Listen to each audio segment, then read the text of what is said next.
Chapter 800. The three ranger generals looked at each other and quickly walked together to start an emergency discussion. Not only them, but they also quickly summoned the remaining dozen or so ranger captains, mage captains, and garrison captains. After a full 5 minutes of discussion, they reached an agreement. As the temporarily elected leader and representative, Sylvanas stood on a stone platform that only had half of it left. When her voice and image were transmitted by magic to every intact magic mirror in Kuel Salis, she spoke loudly.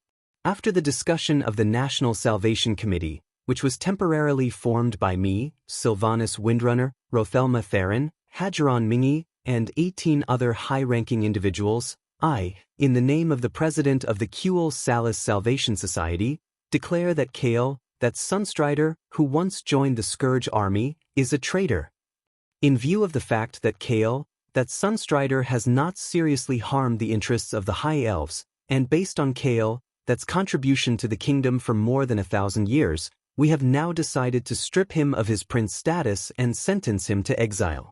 From now on, Kale, that Sunstrider and his followers must leave the territory of Kuel Salis. At this moment, the camera turned, and Sylvanas asked Kale, "That's, Your Highness Kale, that's, do you have any objections to the people's punishment of you? Punishment of exile. This was already a great mercy. Since ancient times, no matter which world or which kingdom, treason was a heinous crime that could easily lead to the death of an entire family. As long as they were ruthless, it would not be a big deal to kill Kale, that's directly. Firstly, Kale, that was not sentenced to death, and secondly, he was very popular. The democratic tradition of the High Elves was in effect at this time. In addition, even the biggest master, the Alliance, had let Kale, that's go. The High Elves who were about to follow the Alliance, could not be the clown. In the end, Kale, that's, punishment was more like picking it up high and gently putting it down. Understanding this, even though Kale, that's was sad, he had no choice but to accept this fact. The former prince had lost the chance to be crowned king forever because of that kneel. The elves quickly took care of their internal affairs. Without needing Duque to urge them, the anxious elves had already spontaneously organized themselves. Sylvanas raised her arms and shouted, "The evil undead are attacking our glory, the sun will. In order to prevent evil from staining our holiness, we must form a stronger assault team to defend the Isle of Quel, Danas. Lore, Femar ordered in an orderly manner, divide the army according to the area. Arcane puppets will be at the front, infantry in the middle to protect the division, and rangers on the flanks. Reorganize the army immediately. Captains, report your combat power immediately." Hadgeron, who was in charge of scouting, said, "Bring all the ships that can sail here. I need 5 destroyers to scout the eastern side of the island. Immediately send 2 boats to the Alliance to verify the Alliance's flag.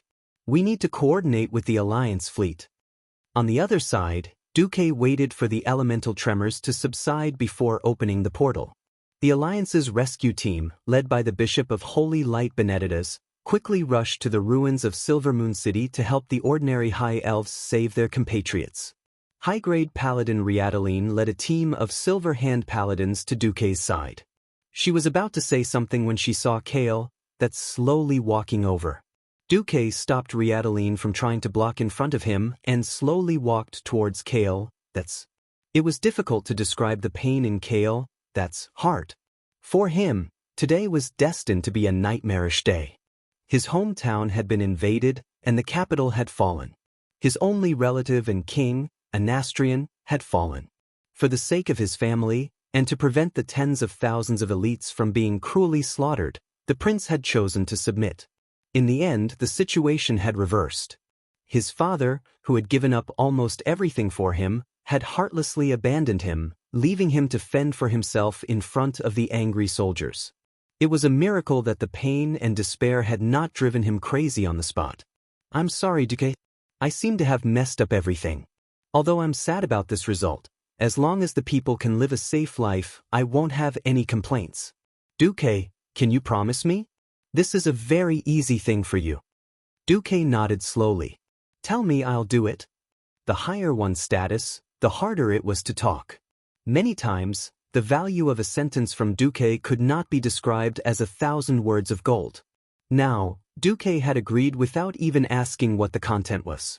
Even though Kale, had never thought that he and Duque were best friends, he still felt that it was worth it to make a friend with Duque. A warm feeling arose in his heart. You really do understand me. But I still hope that you will say it yourself. You will do your best to help take care of the High Elves. Duque smiled gently. Of course I will take care of the High Elves. Nonsense, if I don't take care of them, won't Aurelia and Sasha skin me alive? Then I have no regrets. Unexpectedly, at this moment, Kale, could show such a sincere smile from the bottom of his heart. Duque was stunned for a moment.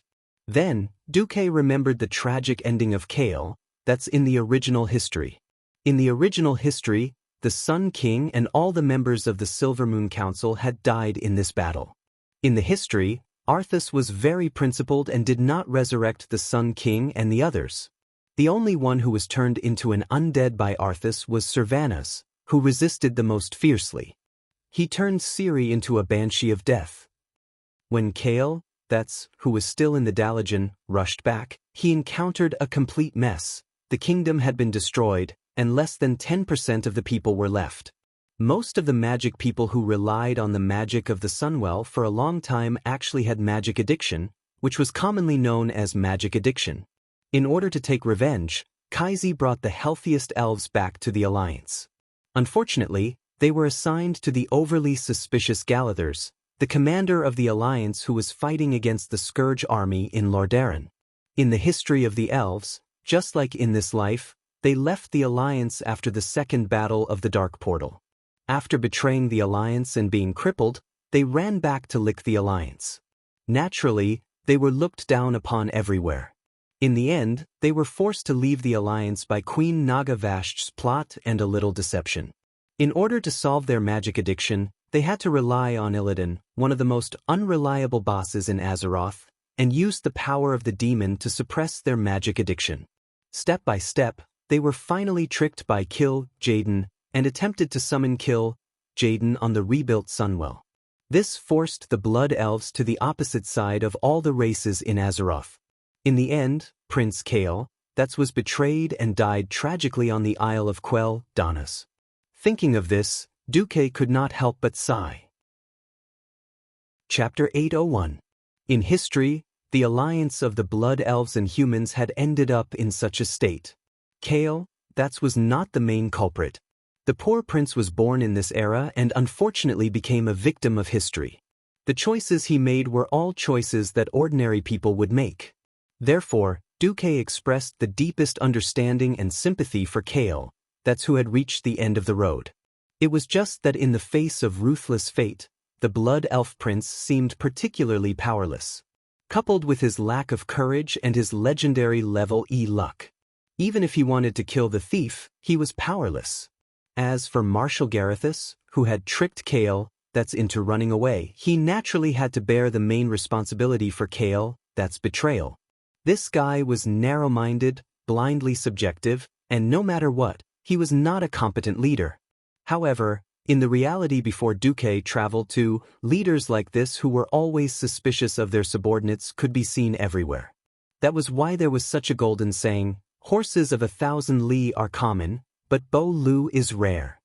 In the hands of Garithus, a talent like Kale, would either become a useless horse and die of depression, or he would become a wild horse and be forced to jump ship. Before traveling to another world, players often compared the two princes, Arthas and Kale, Duque was personally very unhappy. In Duque's eyes, Kaisi was much more adorable than the fool.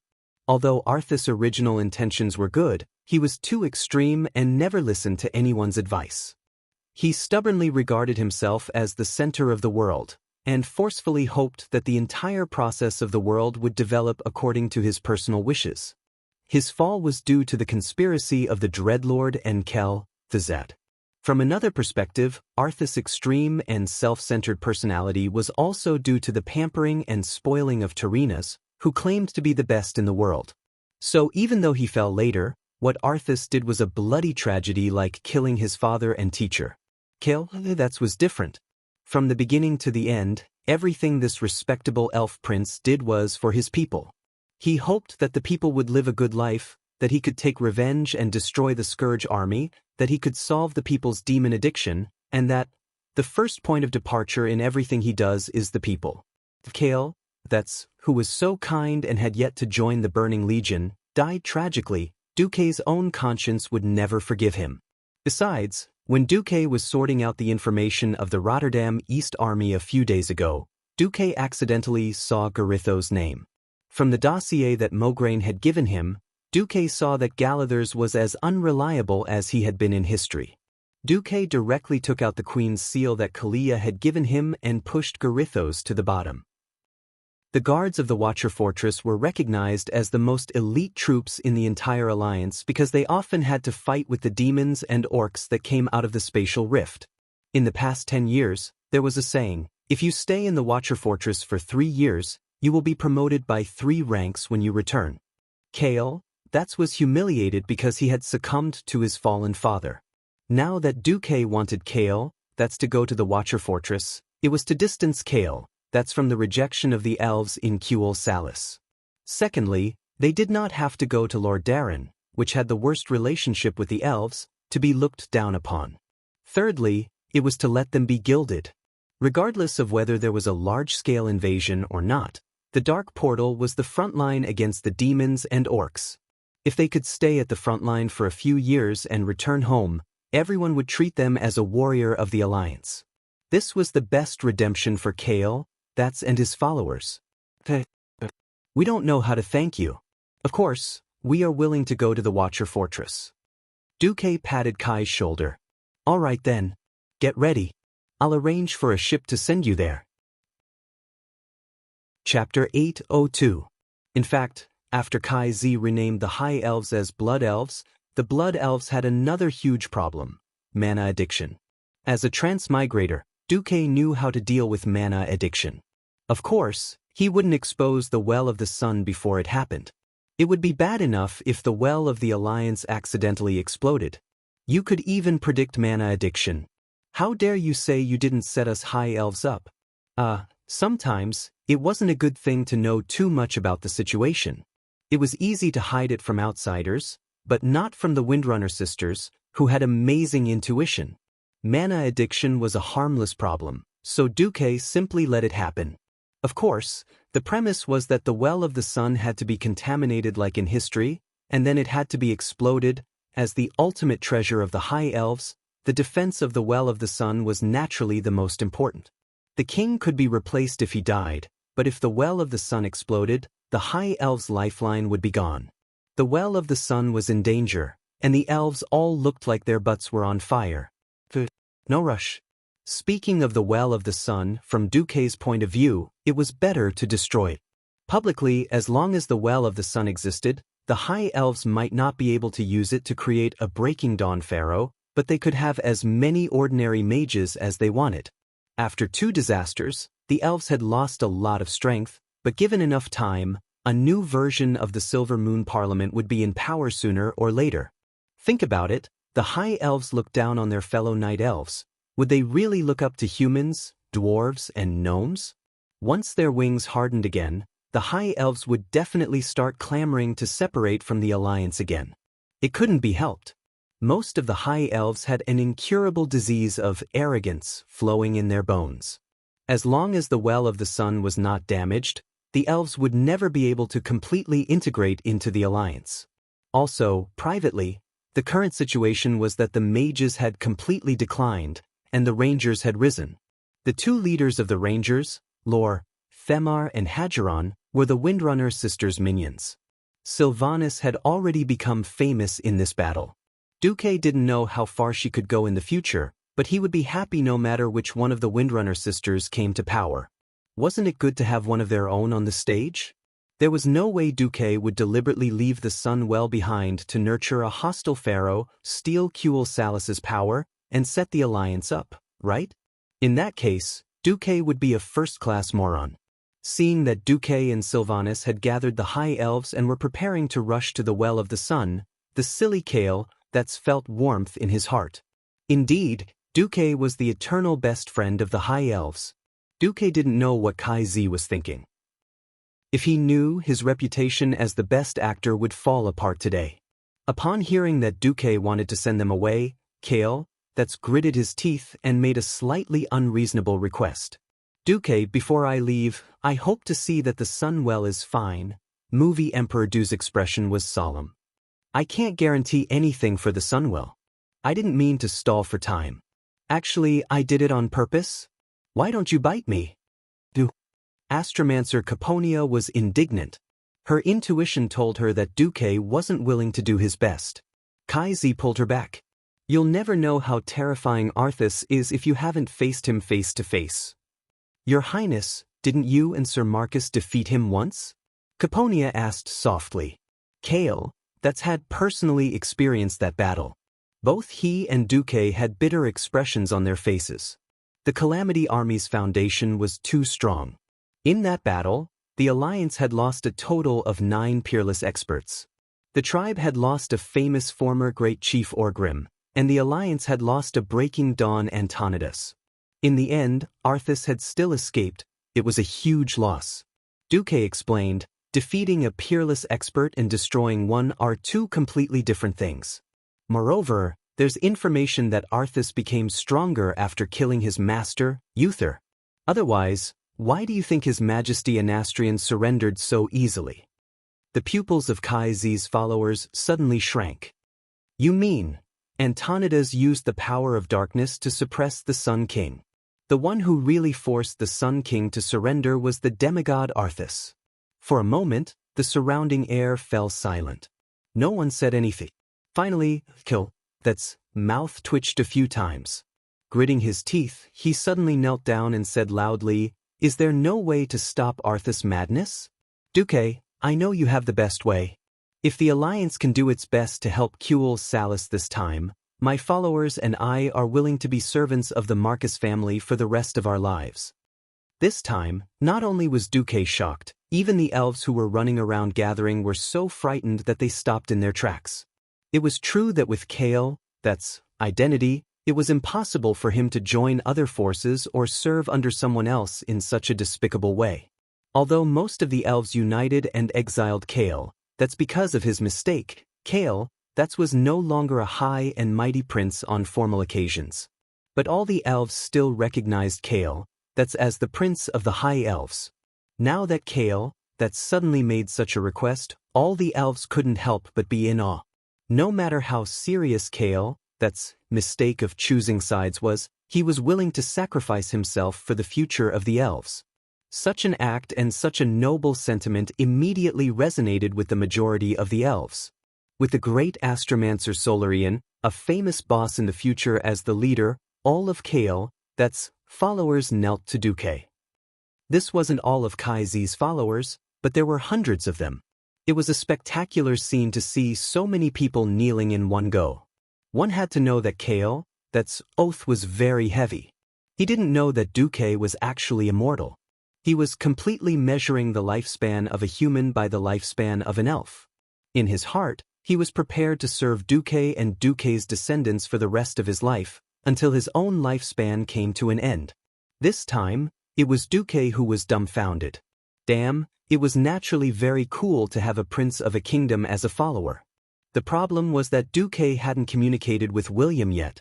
Although Duque firmly believed that William would be as wise and powerful as he was in history, it would be difficult to clean up the mess if his Grand Duke took in a high elven prince as a follower without informing him beforehand. Duque had an idea. You've caused me so much trouble. I've long prepared a big move against Arthas. Although I wasn't 100% confident, you only came to say that you wanted to be a servant now.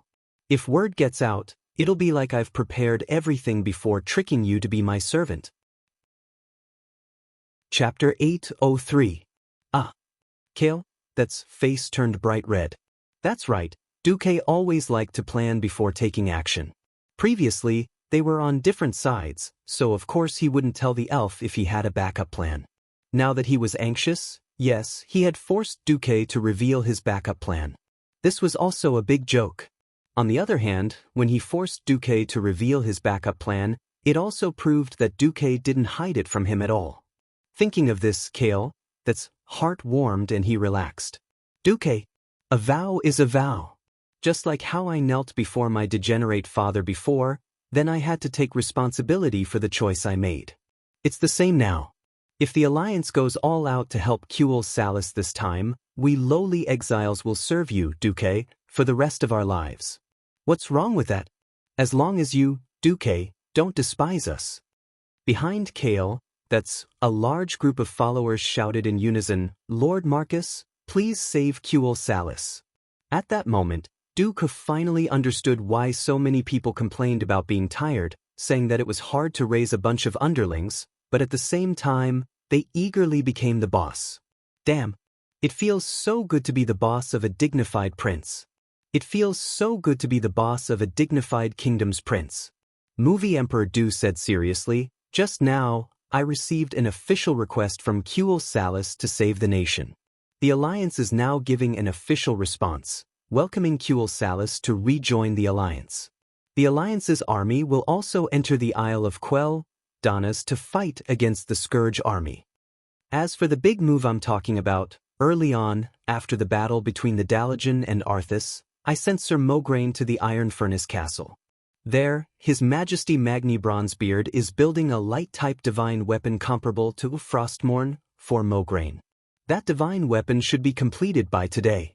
Kale, that had seen the power of Frostmourne, although it was not to the extent of being able to freeze 1,000 miles with just a slash of the sword, this runic demon sword with the greatest power to date was definitely a great enemy of every living being. Now that Duque had announced that a divine artifact comparable to Frostmourne was being born, Kale, that could not help but be filled with hope. When Orgrim was still around, the Hammer of Destruction was only a demigod item, and it could only attack and defend against Arthas. Using a divine artifact to deal with a divine artifact was the true way of kings. As long as they could slightly resist the power of Frostmourne, the entire situation would be completely different. Otherwise, every besieger would be afraid of being pulled over by Arthas at any time and killed like chickens and ducks. Who would dare to use a big move? Kale, that's took out a memory crystal. Duque, this is the secret of the Sunwell that I know. Although it's not much, I think it can help you. Duque took it, and the system elf scanned it for him. He immediately knew what was going on. It should be said that it was different from those black and white bear-shaped national treasures that were only responsible for acting cute. The Sunwell was indeed the national treasure of the High Elves, and its defense system was also the best. In Duque's imagination, the Sunwell should have no resistance since even that bastard Anastrian had surrendered. Unfortunately, perhaps because of the change in Kale, that's fate, the latest data showed that the deviation had reached 28%. Azeroth, which was gradually drifting away from history, seemed to have played a joke on Duque. The highest defense system of the Sunwell was actually not in Anastrian's hands. What? The remnant soul of Dathrima? Dathrima Sunstrider was the founding king of the High Elves' kingdom. Even though he had been exiled by his people, he was still a super impressive person who could expand his territory and create a huge stir. Although the Sunstrider royal family was really getting worse with each generation, no one could deny that Dathrima, as the first Sunstrider, was still very impressive. However, Duque did not expect that Dathrima, who was supposed to have died of old age in history, did not return to heaven and earth, and instead became a special existence like a guardian spirit. Duque was dumbfounded. Duque was not the only one. Arthas, who was heading towards the Sunwell at this moment, was also stunned. If Arthas was still alive in the past, he would have already started cursing. The deeper depravity had obliterated his humanity, and Arthas had now lost more than half of his human emotions. He was more like an emotionless war machine. Unfortunately, there was still an emotion called annoyance accumulating in his spiritual world. Crack! There was a thunderous sound. In the beautiful garden of the High Elves' artistic style, a huge statue that was more than 10 meters tall suddenly came to life. The radiance of arcane energy instantly filled every pattern on the statue's body, and it was very beautiful. What had nothing to do with beauty was the powerful destructive power of this arcane puppet. His heavy punches and kicks, measured in tons, could easily put a horde of undyings to rest. The magic lightning that he threw out at the slightest provocation sent many elite demons flying. Arthas had no choice but to use a small number of bone dragons to attack the Sunwell Highland.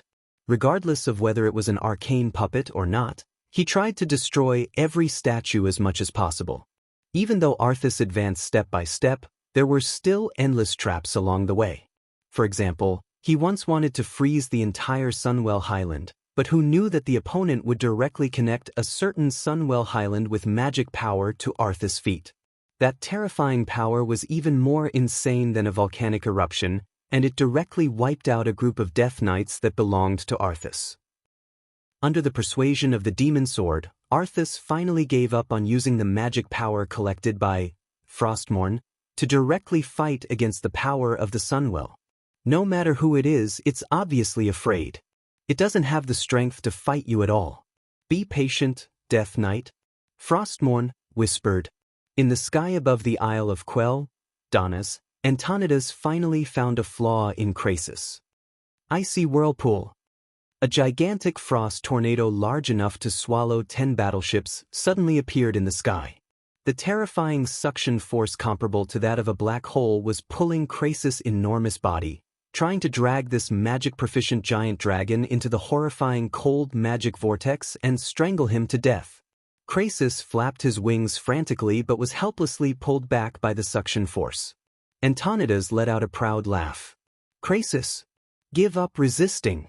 For the sake of our years of working together, I'm happy to let you join the Calamity Army. Let me think, a Dracolic. This new identity is very suitable for you. I refuse, Krasus snarled with effort.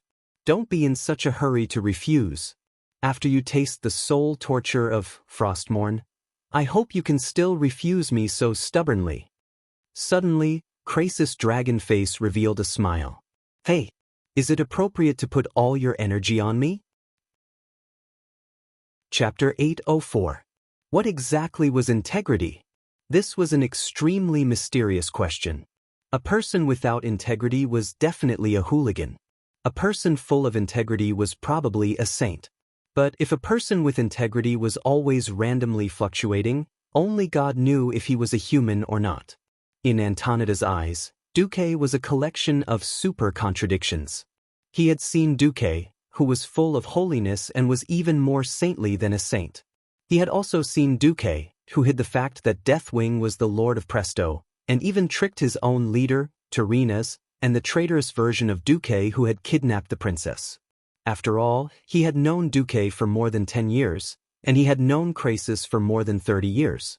Now that Krasus had suddenly changed his style, and this experienced magic dragon changed his previous strategy, his rich combat experience saved the life of this old mage and new Grand Lich. Just as expected, keenly aware of the inconspicuous but real magic fluctuations behind him, Antonidas immediately used Blink to leave where he was. Sure enough, less than 1/10 of a second after he left, a shining golden hand made of magic suddenly appeared where he was just a moment ago. 5 fingers that were condensed with powerful magic quickly closed, but unfortunately, they grabbed nothing. The great power that was enough to instantly crush an ogre into meat paste was useless. This is...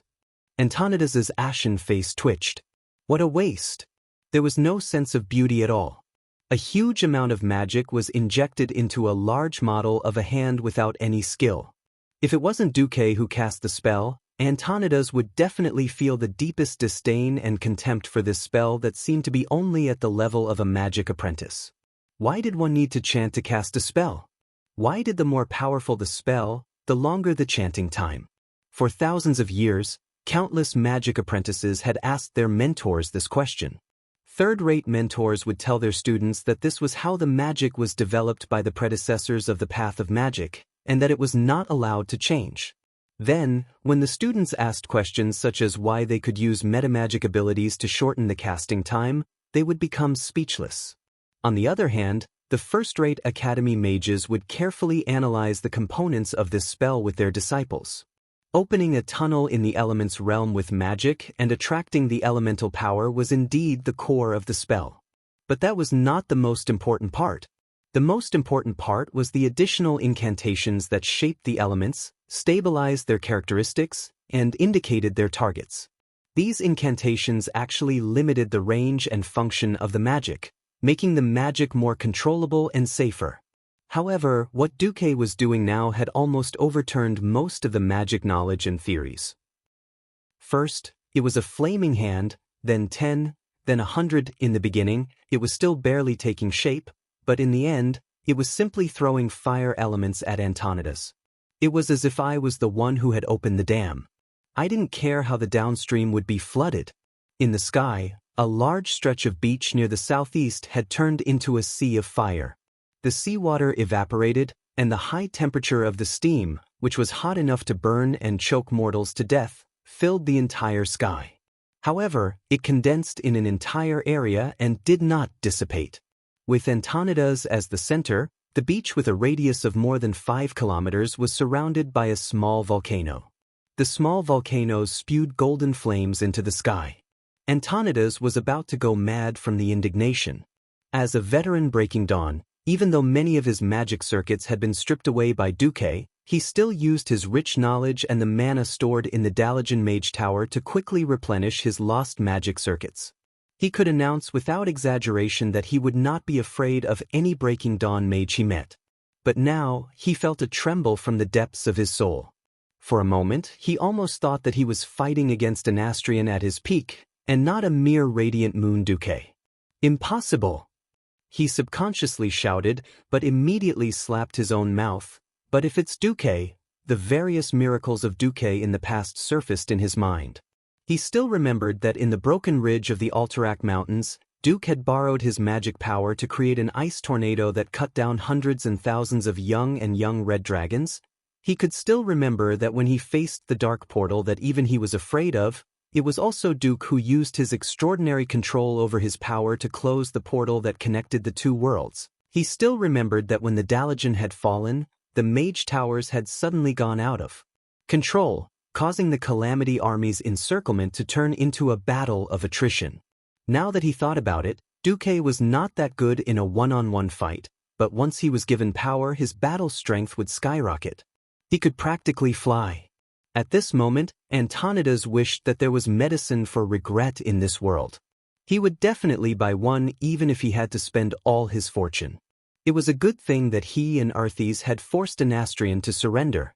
Arthes advancing at the front and destroying the defenses of the Sunwell Plateau was also a good thing for the Calamity Army. Who would have thought that making the Sunwell lose its core master would instead give Duque an opportunity to take advantage of?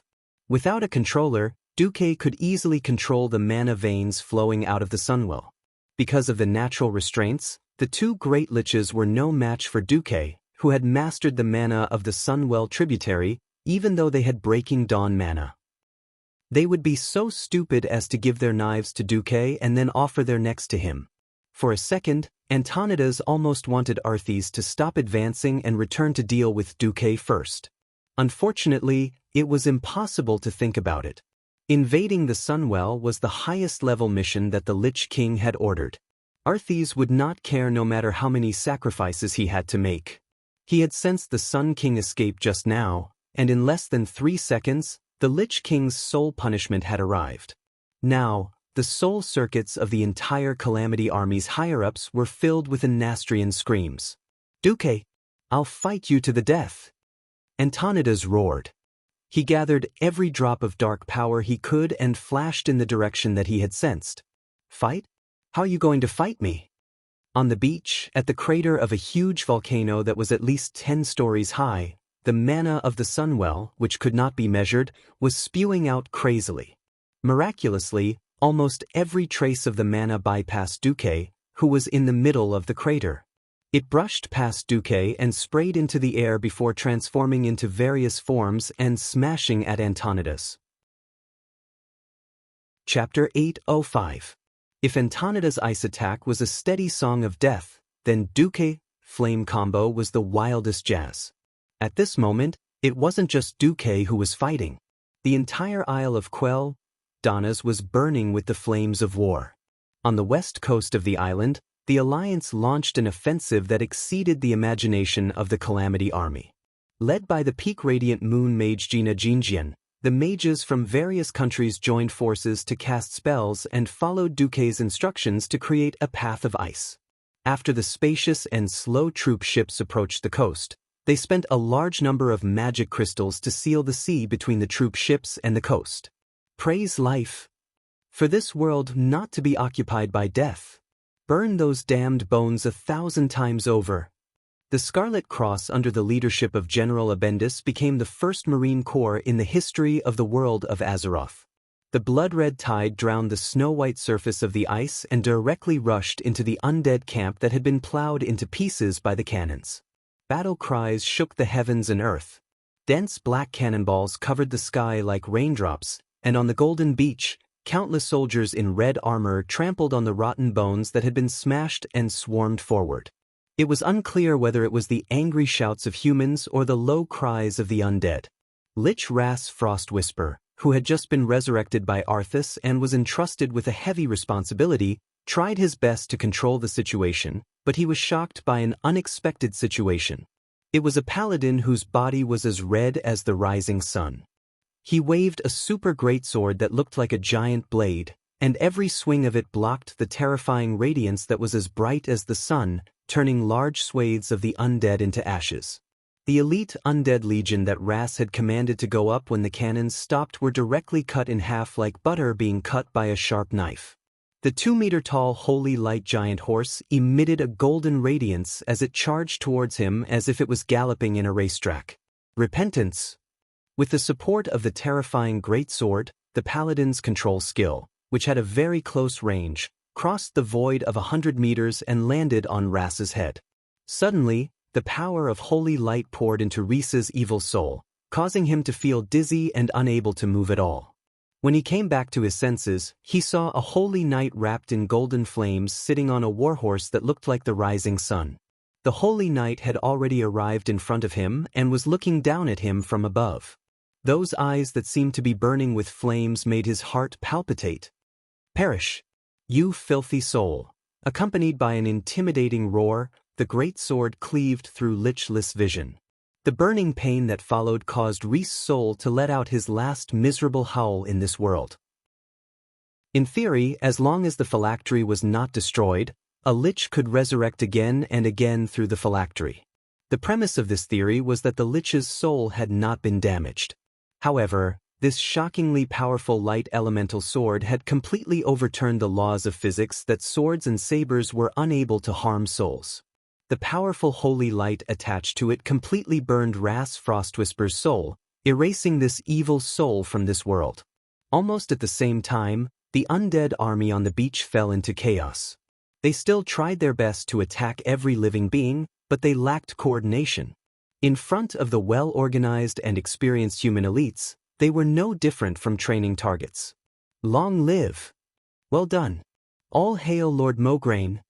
All the Scarlet Cross warriors from Lordaeron and the knights from the Silver Hand cheered in unison. That's right. The one who easily killed Ras Frostwhisper was the deputy commander of the Alliance, Alexandros Mograine, who had just returned from Iron Furnace Castle. The holy greatsword in his hand, which looked a little like a broadsword with a square head, was the original sword that had changed hands several times in history. It was the sword that had wandered between light and darkness, and was finally wielded by the legendary paladin Tyrion Fordring, who had destroyed Arthas Frostmourne. It was the Ashbringer.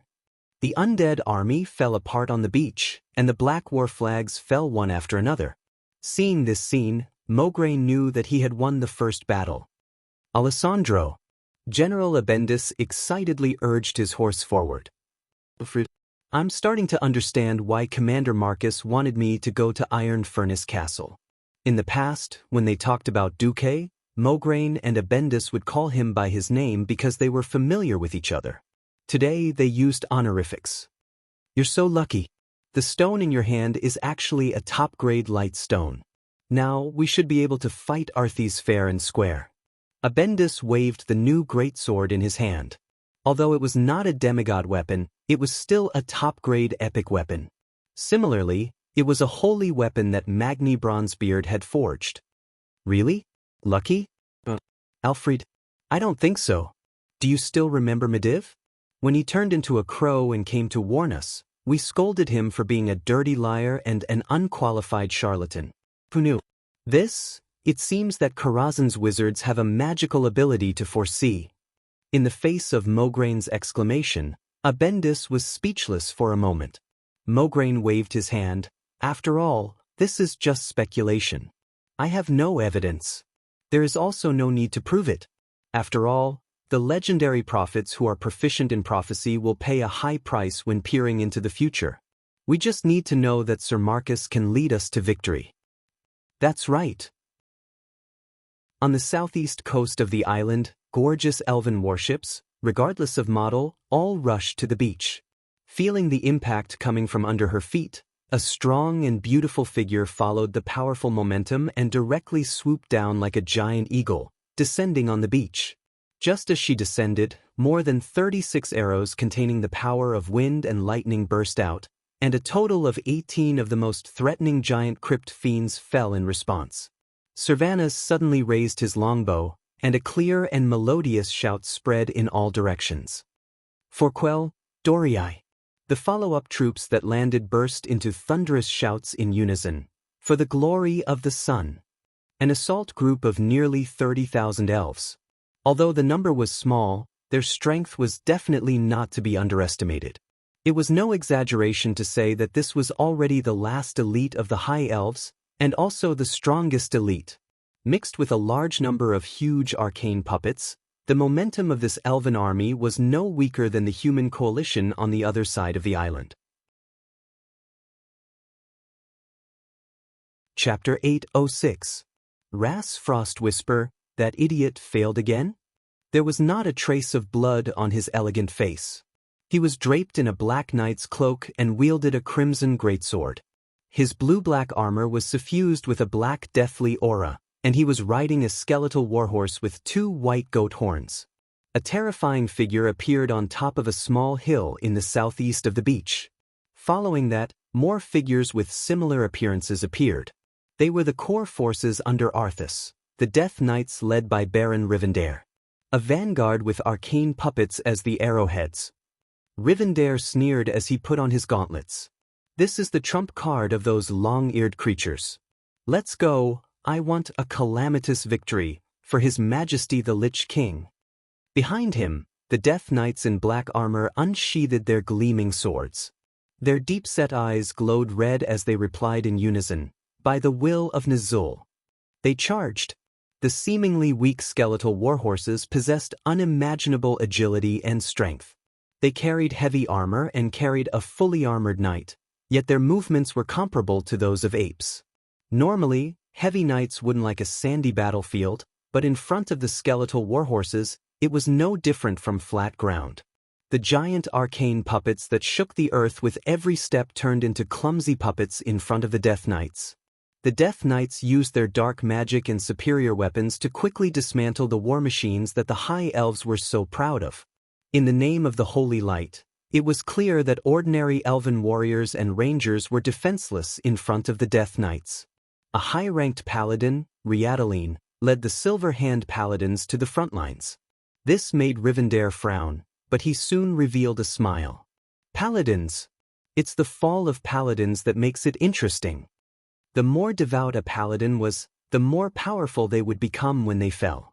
With Arthas as an example, the Lich King had spread this hint within the Scourge. If they could drag the strongest paladin down, the Scourge would also have the strongest Death Knights. More than one Undying looked at the 7 Silver Sages. It was a pity that the 7 Silver Saints weren't just any Tom, Dick, and Harry. Other than Uther's soul, who had died in battle, and Tyrion and Gavinrad who were still trapped in Karazhan, Bolvar, Reginald, Sidon, and Turalyon were mostly commanders who led large armies whenever they went out. Below them were the likes of Mograine and Abendis, who were equally difficult to deal with. Now that Rivendell had discovered a high elven paladin whose aptitude was not below that of the 7 Silver Sages, he was excited to hunt him down.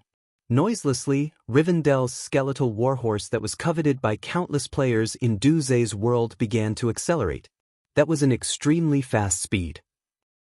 What was even more unfathomable was that Rivendell was able to become one with his mount after accelerating to the limit. Using the shadows of his Death Knights as cover, he was able to shuttle through the shadows. Hammer of Wrath. Channeling the holy light in her body, Rhiannoline smashed a Death Knight and his horse into smithereens with a single swing of her hammer. But just as she was about to unleash a new attack, Rivendell's crimson two-handed sword arrived. It was an angle that she would never have noticed. Just a tenth of a second ago, her comrade, a male paladin with long golden hair, was standing there. But the blade of the sword avoided the paladin's neck and pierced through the back of his hair, aiming for Rhiannoline's carotid artery. Divine Shield. Rhiannoline, who had no time to dodge or block, immediately tried to activate the paladin's life-saving skill. But she was a step too late. Her vision was filled with illusions of terrifying existences baring their fangs and brandishing their claws. It was obvious that she was ambushed by a powerful warlock. With the power of the holy light and her extraordinary willpower, the power of her was not too strong. It only affected her movements slightly. In a battle between experts, there was only a fine line of difference. This fine line could mean the difference between life and death. Just as she was about to be struck by the sword, Rhiannoline saw the existence that ambushed her. It was the psychic Dean Gatling, another powerful enemy ranked by the Alliance. He was no longer a human, but a lich. Everything seemed to have nothing to do with Rhiannoline because she was about to die, and if a miracle didn't happen, it was a bolt of lightning that fell from the 9 heavens. In the nick of time, the first thing that arrived was the dazzling purple lightning. After a full second of delay, the ear-shattering explosion rang out. Bang! Rumble, double shot. But they hit the targets at different distances at the same time. Dean Gatling used flash to dodge half of the attack, but in the midst of the flickering light, he was still hit. Half of his robe was blown to pieces, revealing a skeletal body that only had bones left. Rivendell didn't have it any better either. One of the undead warhorse's horns was blown off. The undead warhorse couldn't withstand the destructive power and was sent flying, throwing Rivendell out. Sylvanas! The female paladin cried out in surprise. The agile Death Knight didn't seem to give up and used a dark spell on Rhiannoline. But the female paladin recovered and used holy light to negate the spell. Kill that female ranger first. Gatling shouted. Rivendell changed his target and charged at Sylvanas. Their choices were usually correct.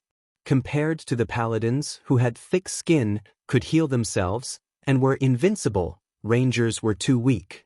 If it was an ordinary ranger, the combination of the Death Knight and Pharaoh would definitely be a nightmare.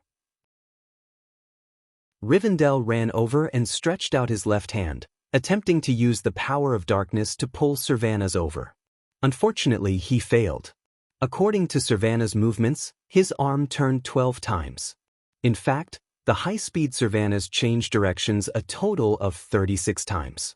Her speed was so fast that only a series of illusory afterimages were left behind. And every time she changed directions, 3 lightning bolts would be shot out. 2 were for Gatling and Rivendell, and 1 was for the Death Knight who wanted to get involved in this pinnacle confrontation. These elite Death Knights were powerful enough to take on 100 enemies at once. Unfortunately, the one in front of them was the stronger Sylvanas. Gatling couldn't hold on any longer after the 12th arrow. From the 20th arrow onwards, his body began to explode from the lightning. The remaining 16 arrows were more like a whipping of a corpse. Rivendell wasn't much better off. He could split apart the arrows, but he couldn't block the powerful lightning bolts. By the time he recovered from the paralysis effect of the lightning, he discovered that a bowstring as bright as the moon was already stuck to his neck. In the next instant, a rather handsome head was sent flying into the sky.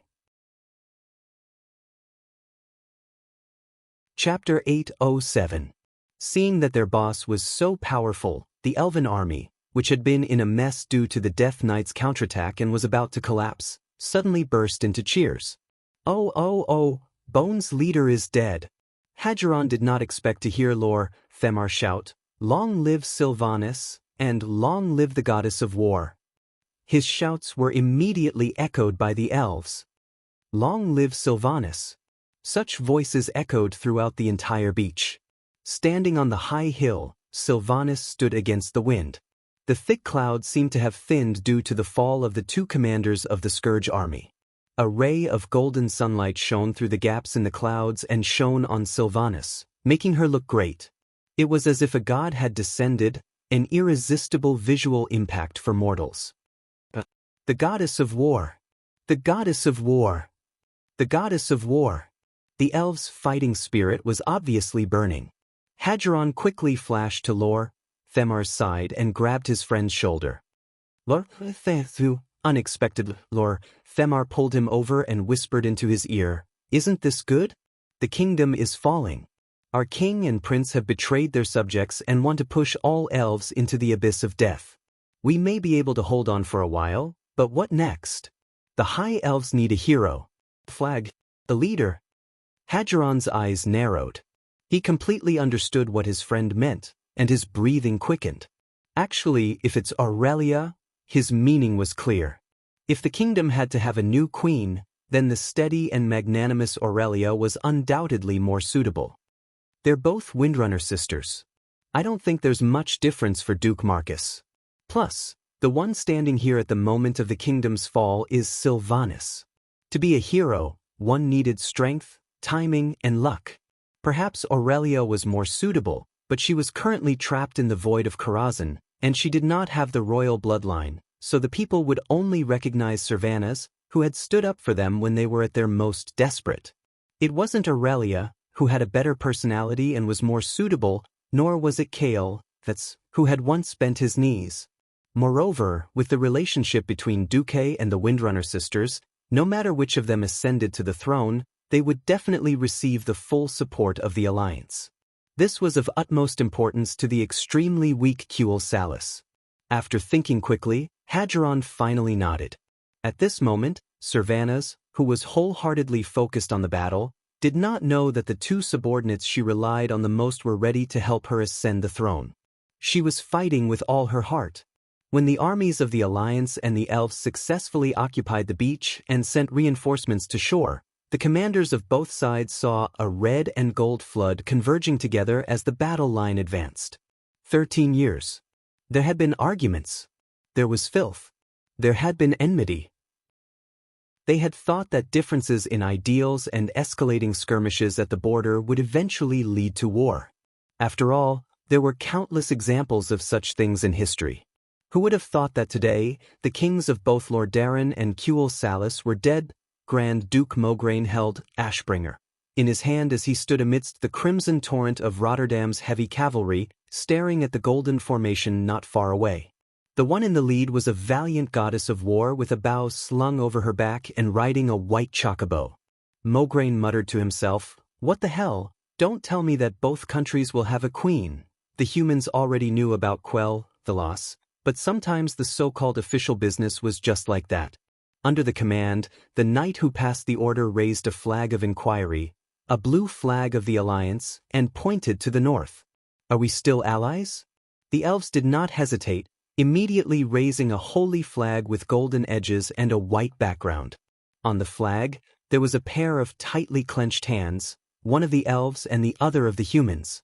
That was the flag that the former Sun King Anastrian and Thoradin the Great had decided to use when they formed an alliance 2,800 years ago. This flag only meant one thing: the holy oath was still in effect. The two armies were getting closer and closer. Mograine and Sylvanus saw each other. They were not familiar with each other. They had met a few times, but they had never talked in detail. However, they had experienced the second battle at the Dark Portal together and had no grudges against each other, so they were familiar with each other. "When do we attack north?" Sylvanus asked anxiously. The elves were going all out, but their power was still limited. The alliance was still the key. Mograine glanced at the dwarven steam tanks that were driving onto the beach, then retracted his gaze and looked at the dazzling magic battle in the distance. "It'll be hard for us to push forward until the battle above is decided." The Scourge was easy to deal with, but their gazes fell on the battle between the two top wizards in the world. Battle power that surpassed mortals could not be ignored. It was just like 13 years ago at the Arthi Highlands. Nearly 300,000 troops had been unable to advance because of the fierce attack of the Red Dragon Legion. If they could not defeat the enemy's Breaking Dawn, then even if the allied army of the Alliance and the Elves succeeded in stopping Arthas, they would have to pay a heavy price. This was an extraordinary confrontation between a newly advanced Breaking Dawn Grand Wizard, Duke Marcus, and a veteran Breaking Dawn expert, Antonidas. It was not that Antonidas did not try to call for help in this battle, but whether it was the two former Kirin Tor counselors who had fallen to become liches or the Radiant Moon Warlock from the Cursing Sect, they were all stopped by the Alliance.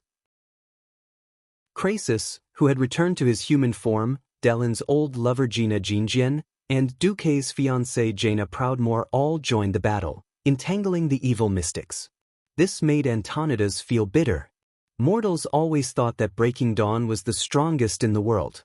Every magic mystics envied Breaking Dawn wizards who had an endless supply of mana like the sun. Only those who had reached the Breaking Dawn realm would understand that even Breaking Dawn wizards were divided into ranks. The Breaking Dawn symbolized the Son of Dawn, and the sun was the standard star in astronomy. According to the ranking of magic from ancient times, with reference to the brightness of the star, a Breaking Dawn wizard was only a rank 6 Breaking Dawn. The strongest rank 1 Breaking Dawn was 100 times stronger than a rank 6 Breaking Dawn. Antonidas, who had just returned to rank 5 after his magic circuit had been stolen, felt like he had run into the real sun. Chapter 808. The cold wind blew the black snowflakes, and the dense power of darkness descended from the sky, colliding with the golden sand on the ground that contained fiery magic power in the air. In the sky, the scattered black clouds were quickly gathering again. The canopy of the undead existed to isolate the light of the sun and prevent the weather from affecting the Scourge army. After all, a hot sun would accelerate the decay of corpses and reduce the combat power of undead creatures such as ghouls. Now, for only one reason, the Lich King had gathered his power. Your Majesty Nizul, now your great enemy, Duke Marcus, controls part of the power of the Sunwell. I, who am weak, am no match for him. Please bestow upon me the power to destroy your enemy. In Nizul's heart, Arthas, who had the most perfect aptitude and whose soul had fallen into the darkest hell, was his ideal spokesperson and the carrier of his future body.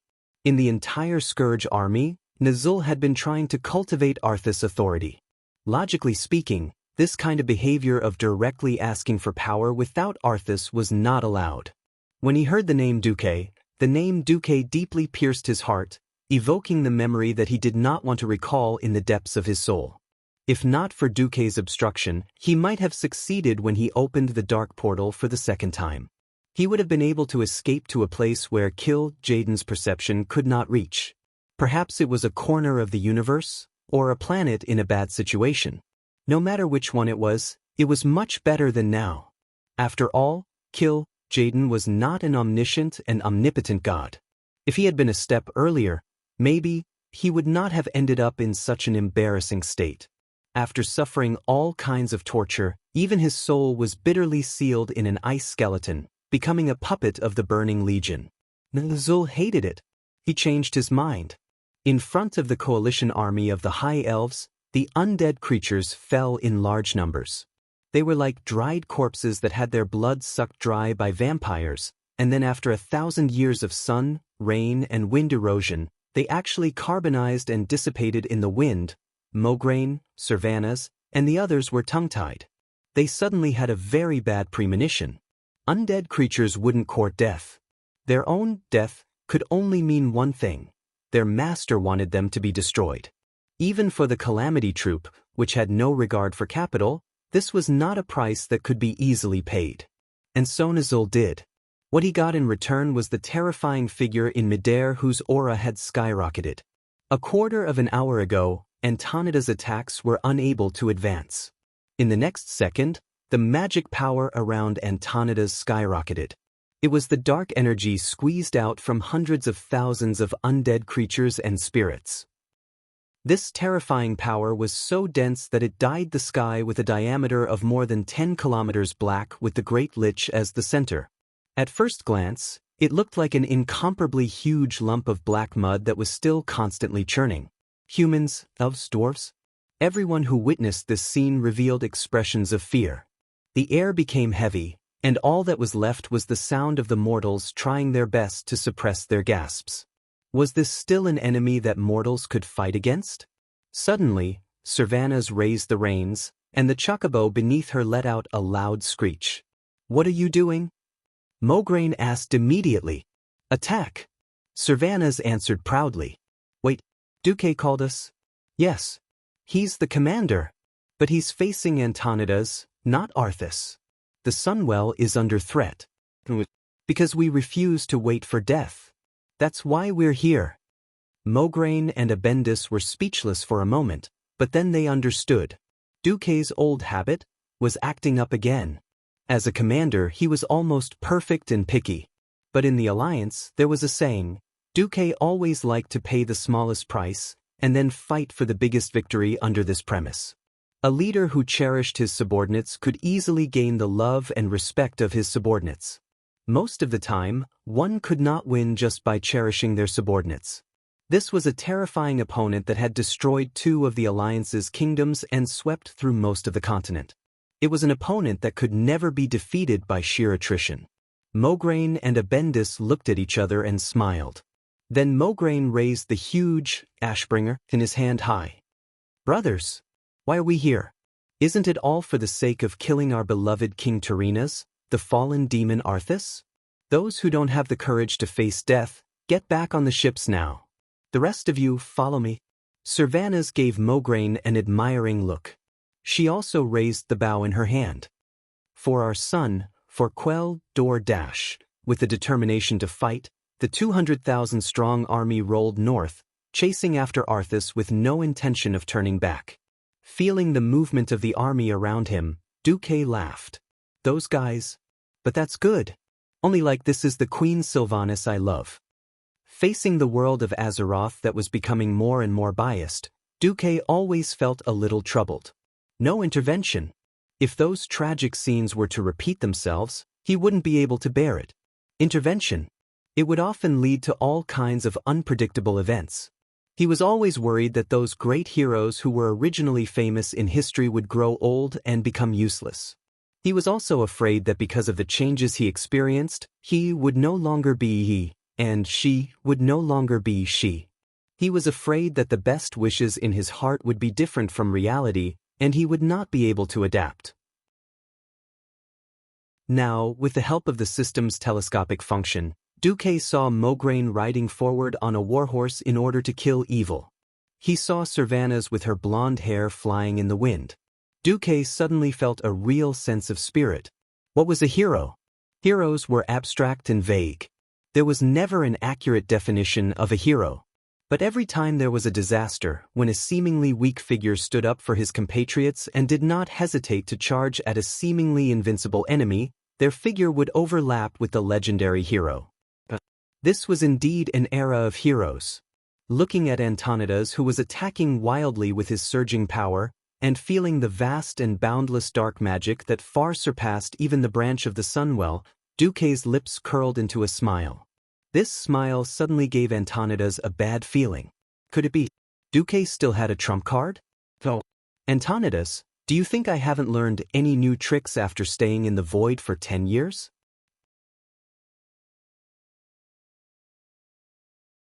Chapter 809. How many decades do you have in your life? Even though Duque was theoretically immortal and had an endless lifespan, he did not have a decade to squander in a world as dangerous as Azeroth. When Duque encountered a bottleneck in his training in Karazhan and could not advance, Duque could live a depraved life of threesome every day. Even Alexstrasza once said to Duque, "You're too impatient. Not only do you lack the accumulation of mana, but you also lack the proficiency and experience to use mana. I know you're a genius, but no matter how much of a genius you are, you can't do what mortals need 100 years to do in 10 years. Duque shook his head, but he did not give up and continued to work hard. Didn't you see the situation in the later stages of history where demigods were as common as dogs and ancient gods were everywhere? Didn't you see even the creation titans kneeling one after another? Didn't you see almost all the dragon aspects perish? But Duque did not. It was this foresight that filled him with a thirst for power all year round.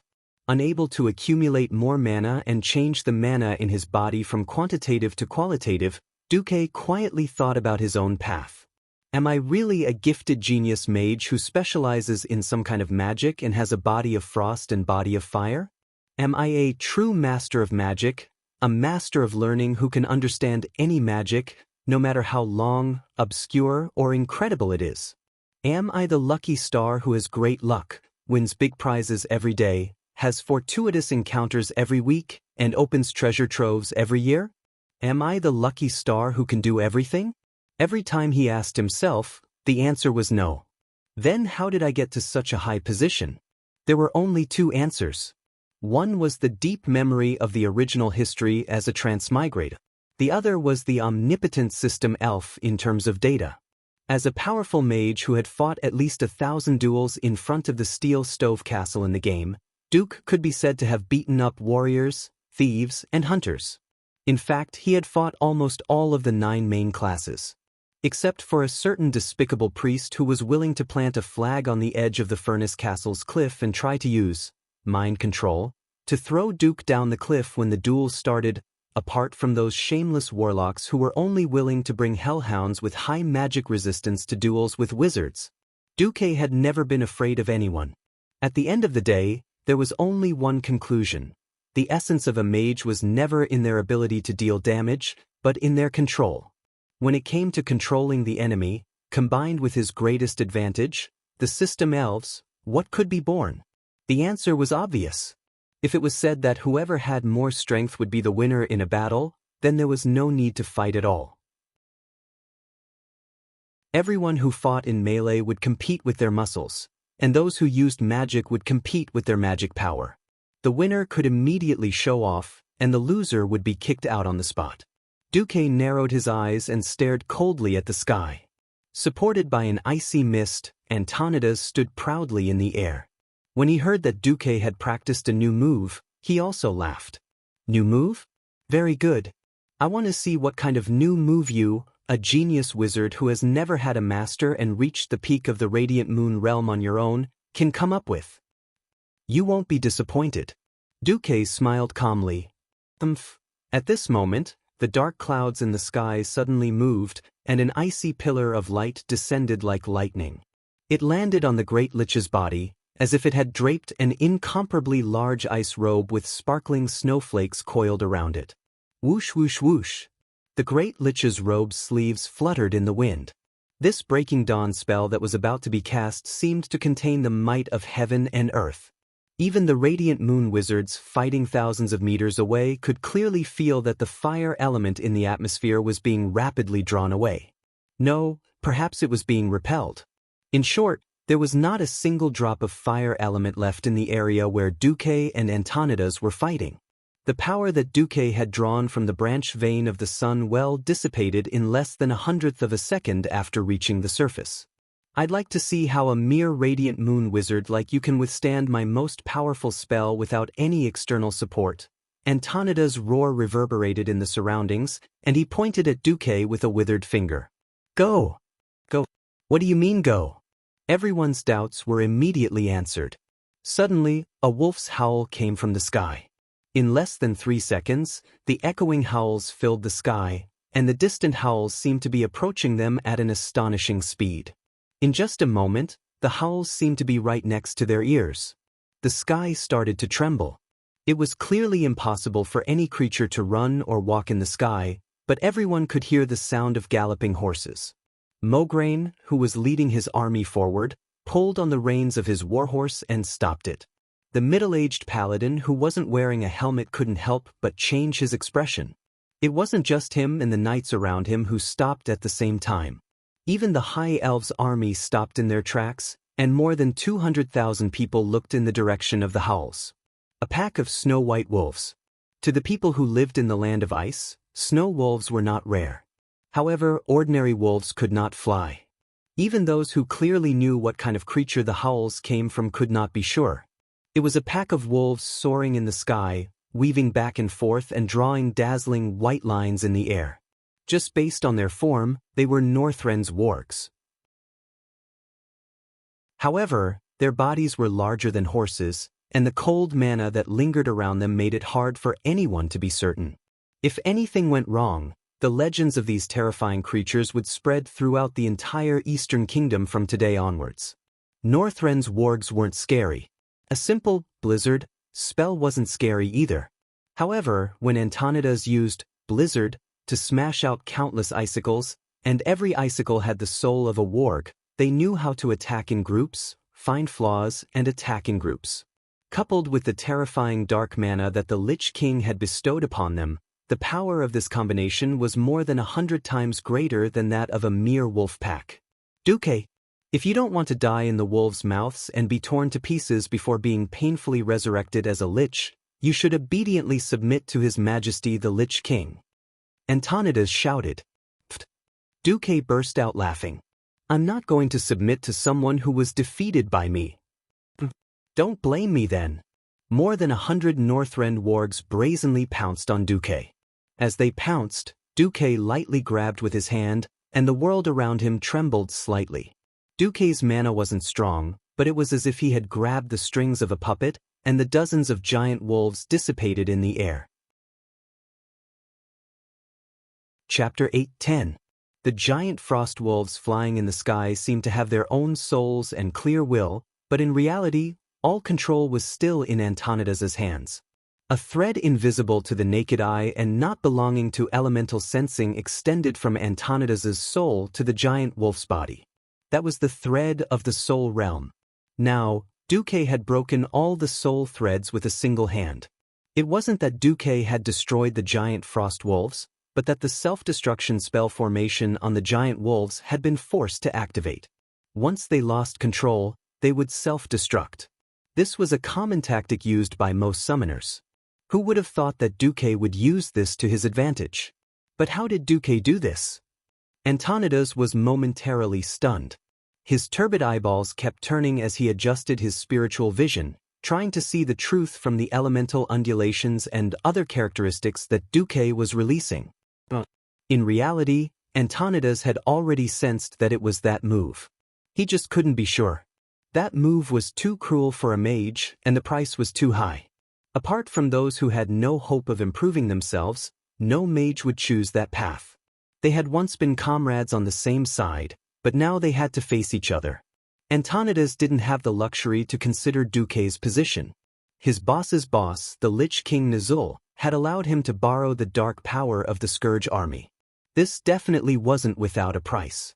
This was an enormous dark power that could temporarily suppress the entire branch of the Sunwell. Even if Antonidas was just a transit point, it was still difficult for him. It was just a swimming pool, but it had to contain an entire lake's worth of water. Even if it was only temporary, the entire pool might rot if things went wrong.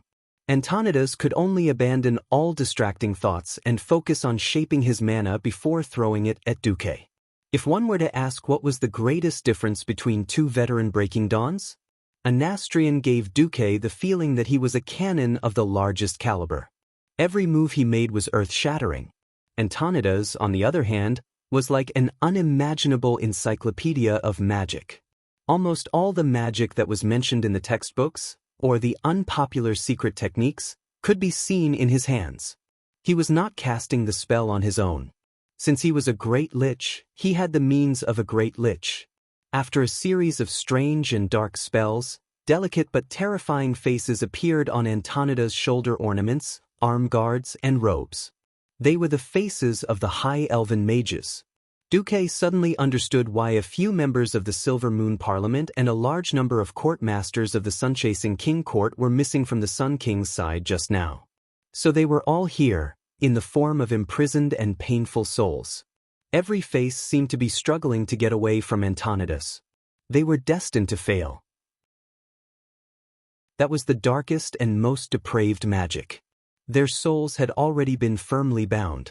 Their eyelids could be seen on every face, their eyelids sewn shut by rough rune threads. Unable to open his eyes and unable to break free, he could only rely on his remaining mouth to scream and vent his pain. Soon, under Antonidas's spell, their will was suppressed, and nearly 10 mouths began to chant at the same time. In an instant, it was no longer limited to ice wolves, but all kinds of magic. In the distance, countless water elementals with inverted triangles stood at the end of the horizon like trees. Without legs, they were still silent even when moving at high speed. The whole army was silent like a monstrous water wall that slowly pressed down on Duque. That was the Water Elemental Legion. Antonidas had never liked fire magic, but it did not mean that he did not know how to use it. A high elf's face glowed with fire, and he finished chanting the last incantation. Then, brilliant flames poured down from the void. 1, 2, dozens of golden rivers of flames hung upside down on the dome. Immediately, they formed a whirling fire tornado, sweeping from behind Duque. Spreading along the tornado were flames that scorched the ground.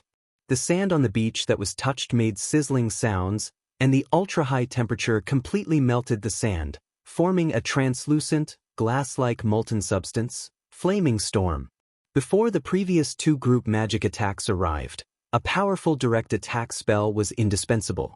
Countless dazzling purple-blue lights streaked across the sky like a meteor shower, directly hitting the place where Duque was. Super arcane barrage. Antonidas raised his black skull staff, and a pitch-black light curtain immediately rose behind him.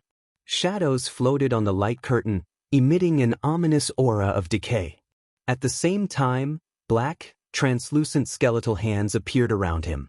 The next moment, all the spiritual skeletal hands disappeared, and when they reappeared, they were already within a radius of less than 20 meters around Duque. On each skeletal hand, a black index finger pointed at Duque, and rays of terrifying black spiritual light instantly crossed space and landed on Duque's body. Curse of the 12 Movements of Dusk. Also, more than 100 flaming hands rose in unison, releasing destructive flames toward Duque. 100 hands sacrifice. Suddenly, disgusting barks came from the distance. A moment later, countless dog-like monsters on the beach approached Duque at an alarming speed, one after another, echoing each other in unison. In just the blink of an eye, the hellhounds with red and black stripes, 2 ridiculous black beards and 2 white horns appeared. The ground began to tremble, and it was even more shocking than 10,000 horses galloping. This was a wizard's nightmare. Group summoned Cerberus. Apart from these, there were many more: wizard's ice, fire, and arcane spells, warlock's pain, destruction, and demonic spells. Antonidas used the enslaved radiant moon wizard's souls to unleash all his Breaking Dawn spells in one go. At this moment, all the mortals who witnessed this scene cried out in shock. Gina Goldsword covered her mouth. Crasus tried to help Duque, but when he transformed into his dragon form again, he was held back. Gina could no longer care about holding back. She directly used one of her trump cards, a few magic tools. The magic sealed in the tools sent a Kirin Tor counselor in front of her flying. But just as she flashed over, she was surrounded by several extremely powerful 3-headed Cerberus, unable to advance an inch. Cervanus knocked his bow and shot a rain of arrows at the main battlefield. Unfortunately, it was like trying to put out a burning cart of firewood with a cup of water.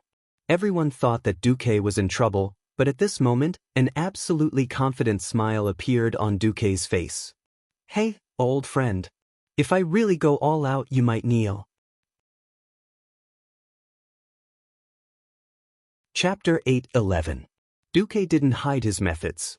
The experienced Antonidas also saw what Duque's trump card was. Unfortunately, the most helpless and desperate thing in the world was not knowing what the enemy was doing to you, but knowing what the enemy was going to do to you, but you couldn't stop it. If you didn't know what the enemy was up to, you could still comfort yourself by saying that you were careless and made a mistake. The other party had crushed you fair and square.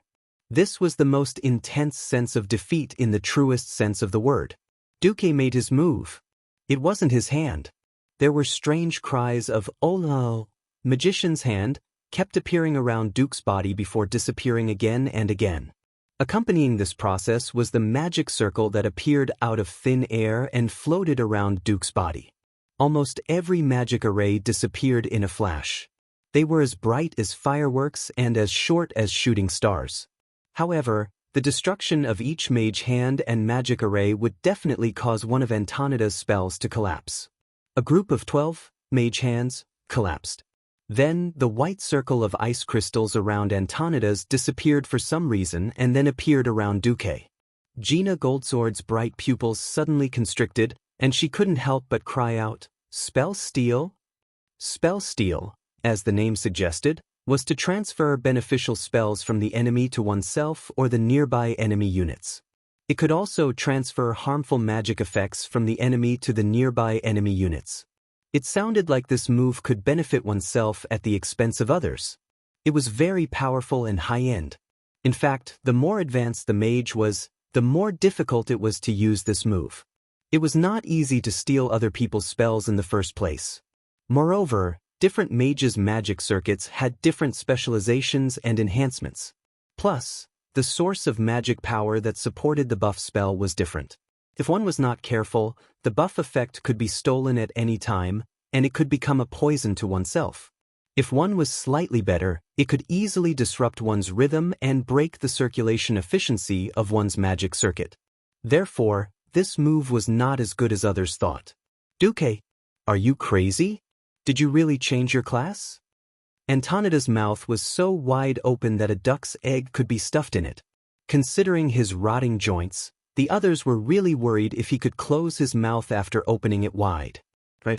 Apart from ordinary mages, normally, only one class could do this perfectly. If they were not sure at first, what happened next immediately made every knowledgeable senior mage more certain of their judgment.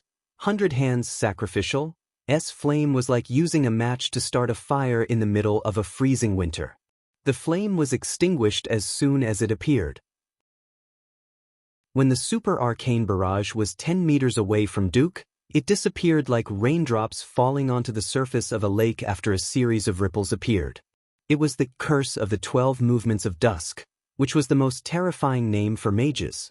The black smoke of the curse had clearly attached itself to Duke's body, but after being hit, all the curses were like stones sinking into the sea, never to be heard again. Krasis' huge dragon mouth finally spat out a few unbelievable words. It's actually magic immunity. Magic immunity sounded amazing, but in fact, for a mage, it was not necessarily a good thing. Magic immunity was nothing more than a magic defense system that rejected certain elements with superb skills. But if you were immune, it meant that even you could not use this element. Now, Duque actually eliminated fire and arcane in one go, and used a certain method to resist the curse of pain. As a normal mage, the only elemental element he could use was the frost element. Antonidas had been famous for his frost since he was young. Could it be that Duque wanted to fight this veteran, Breaking Dawn, in the field that he was best at? Then, something happened that made everyone's eyeballs fall to the ground. This time, 512 magic hands and their corresponding magic arrays exploded at the same time. In the next moment, the aggressive hellhounds and the water elemental army actually turned around at the same time. Faint golden halos lingered on their foreheads, and it felt as ridiculous as forcing demons to play the role of angels. Unfortunately, their attacks were not laughable. The hellhounds' continuous silence and the water elemental's magnificent frost arrow rain caused Antonidas to be flustered. That's right, low-level mysteries were destined to be unable to shake high-level mysteries. But these hellhounds were summoned by Antonidas with his Breaking Dawn magic power, and they were of a relatively high rank. Although their silence could not stop Antonidas's every spell. Just as the Great Lich was busy increasing the variety of spells to avoid Duque's interference, this undoubtedly added fuel to the fire. Summon counter control? Antonidas finally could not help but curse. Duque, you lunatic! You clearly had hopes of breaking through to Breaking Dawn. You actually went to become a spellbreaker? Yes, a spellbreaker. A special profession that specialized in destruction and distortion of magical energy. Specializing in magic steal, magic immunity, and summon counter control were enough for spellbreakers to completely suppress mages of the same rank. It was not an exaggeration to say that they were the bane of mages. But this was not without a price. Disrupting the enemy's magical energy and distorting their magic circuits, As an existence that broke order, they would definitely suffer the backlash of the chaotic power. Why had Salus never reached a higher rank even though he specialized in nurturing spellbreakers? It was because spellbreakers could not withstand the backlash of magic power and would collapse before their magic circuits reached a higher rank. Moreover, the more techniques the spellbreaker used, the faster the spellbreaker's strength would decline. That was why Duque, a peak radiant moon great wizard, had gone to train as a spellbreaker. In the eyes of most mages, this was putting the cart before the horse. Spellbreakers could at most attack half a rank higher. For example, as a peak radiant moon, Duque could barely destroy the spells of a rank 5 or 6 Breaking Dawn wizard. It was no wonder that Antonidas had gone crazy. How much hatred do you have for me? Is it necessary to specially train spellbreakers to deal with me? Or did I accidentally get caught in the crossfire? Facing Antonidas' accusation, Duque smiled. Beneath his feet, the power of the Sunwell had been greatly suppressed by the Lich King's power of darkness. After all, Nazul was so far away from no scent, and the power here decreased with each use, but the Sunwell branch he controlled had an endless supply. Chapter 8:12. Now that Antonidas, the transfer station of magic power, was suppressed, Duque could use more magic power. He stood with his hands behind his back. As he walked, the volcano under his feet slowly rose, forming a path of lava that led to Antonidas. However, under Duque's feet, every drop of fire element automatically separated. When Duque's feet landed, the lava automatically cooled down to a normal temperature, allowing Duque's feet to step on it. Around Duque, the smoke of the magic war grew more and more intense. Antonidas kept coming up with more types of magic, some of which only existed in legends. Not to mention a young mage like Jaina, even Crassus, who had lived for thousands of years, looked as if he had seen a ghost. Even though he had the encyclopedia of red dragon magic, he had only heard of many spells before. Even more terrifyingly, even though it was a spell that nobody had seen before, Duque merely glanced at it and paused for half a second, before a corresponding magic hand appeared in the void with a brand new magic array and cancelled Antonidas' spell. Every senior rank mage who witnessed that scene was at a loss. They mumbled to themselves, "That's impossible." Chaos and order had been opposing each other since ancient times. Those who created chaos would be harmed by chaos. That should have been an unbreakable truth. But what did they see now? Anyone with enough magic knowledge could tell that Duque had created a temporary magic circuit outside his body and used it to push a brand new magic array to resist and counteract Antonidas' spell. When the magic array cancelled out the opponent's spell, all the magic backlashes would be borne by the temporary magic circuit. Be it chaos, shattering, or collapsing, all the damage stopped outside of Duque's body. It couldn't cause any damage to Duque himself. Besides, even the magic power to create the temporary magic circuit and the new magic array was provided by the branch of magic power in the Well of the Sun. Duque had completely gained something without risking anything. If there was anything Duque had to pay for, it would be his astonishing knowledge and inhuman reaction speed. Since ancient times, the birth of every magic was accompanied by countless painful experiments. The more powerful a spell was, the higher the price it had to pay. Even Breaking Dawn mages would have to kneel if they tried to analyze an ancient spell when their legacies had been severed. Not to mention researching a disruptive spell to counter this rare spell. At this moment, it was a situation that made Antonidas and all the witnesses break down. Antonidas' spells in all magic domains were countered. At some point, the battles between the Radiant Moons had come to a halt. Both sides retreated with a clear distinction. They had a tacit understanding of each other after fighting for so long.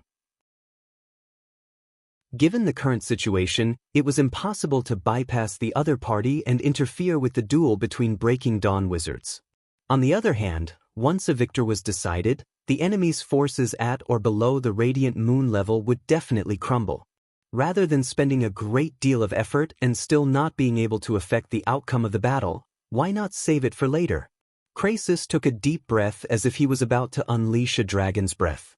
The only explanation now is that Duke has read all the magic books in Karazhan and prepared a counterspell for every spell recorded in them, he said in a rumbling voice, as if he was about to unleash a dragon's breath. That's impossible. How old is he? Gina Goldsword cried out in shock. She could not be blamed for crying out. High elves had extremely long lifespans. She had been unhappy with the decadent atmosphere of the Silver Moon Parliament. After reaching the Radiant Moon realm and discovering that they could not advance to the Breaking Dawn realm, they decisively led a befuddled life and did not seek to improve. That was why she had left Kuel Salis and wandered the continent. There had been a period of time when she had been a member of the Dalajan Kirin Tor Parliament. It was to borrow the Dalajan's books legally. However, it had taken her 3,000 years to read all 100,000 magic books. With her achievements, it was enough for her to be proud to call herself a polymath. It was not impossible to create a counterspell for the spells in the books. But it was definitely not so fast, so accurate, and so perfect. The problem was that now, what Duke had done had subverted all her common sense.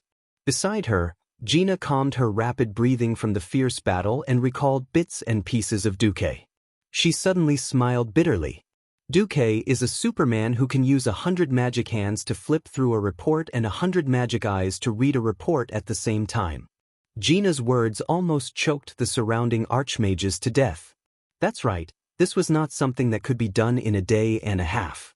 As early as the second battle at the Dark Portal, there was an exaggerated feat of Duque single-handedly taking care of the logistics of the entire alliance. Unexpectedly, after more than 10 years, this godly skill of Duque seemed to have become even more amazing. Just thinking about it made the bystanders feel like they were going to collapse. How big was the Karazhan library? According to Gina's memories, even if they didn't count the well-hidden secret and forbidden books, there were more than 1 million books outside. If it were an ordinary human mage, even if they died reading here, it would be impressive if they could read through 10,000 books in their lifetime. Everyone only knew that Duque was different from them. But they couldn't dissect Duque. For Duque, as long as he scanned every page of any book, it would automatically form an identical magic book in the system library. It wasn't as simple as just recording. When Duque's brain was idle, the system elf would also borrow Duque's brain power to analyze all the spells in the magic books, deducing, simplifying, condensing, and marking out the flaws and developing counterspells on his own. In the memories of the years when Gina was studying under Duque, Duque was often like an ignorant and incompetent book-flipping criminal. Walking to a bookshelf, regardless of what book it was, with a snap of his fingers, from bottom to top, he used the hand of magic to flip through the books in order, flip them once, and then put them back. The only difference was that at that time, there were at most 10 hands of magic and eyes of magic working. At that time, Duque didn't look like he was reading at all, but flipping through the books to see if there would be anything like golden leaves in them. Jaina would never have thought that Duque, with the help of the system elf, was studying magic books at a speed 100 times faster than a normal person 24 hours a day. Studying while eating. Studying while drinking water. Summarizing while sleeping. Even when they were having sex, the system elf also faithfully helped Duque categorize and summarize magic knowledge. That was why there was this incomparably terrifying Duque now. As long as there was enough magic power, Duque was the god of magic. Magic exploded between Duque and Antonidas like brilliant fireworks, then dissipated with the wind. Before he knew it, Duque had walked to 10 meters in front of the Great Lich. Duque's lips curled into a smile. Spellbreaker? Who said I was a spellbreaker? I'm just a spellbreaker in the world. Chapter 8:13. Unbreakable? Duque's voice spread far and wide. If Duque hadn't destroyed all the spells that were known as the Encyclopedia of Magic in front of 200,000 people. If Duque hadn't been the most powerful wizard in the Alliance who'd become a Breaking Dawn long ago. If Duque's opponent hadn't been the Great Lich Antonidas, who was also a Breaking Dawn. If Duque didn't turn the tide time and time again under the crisis, Duque's seemingly boastful words were enough to make all the pharaohs in the world curse Duque and scold Duque. But now, in the face of absolute battle achievements, No one cared if you were a fake Breaking Dawn.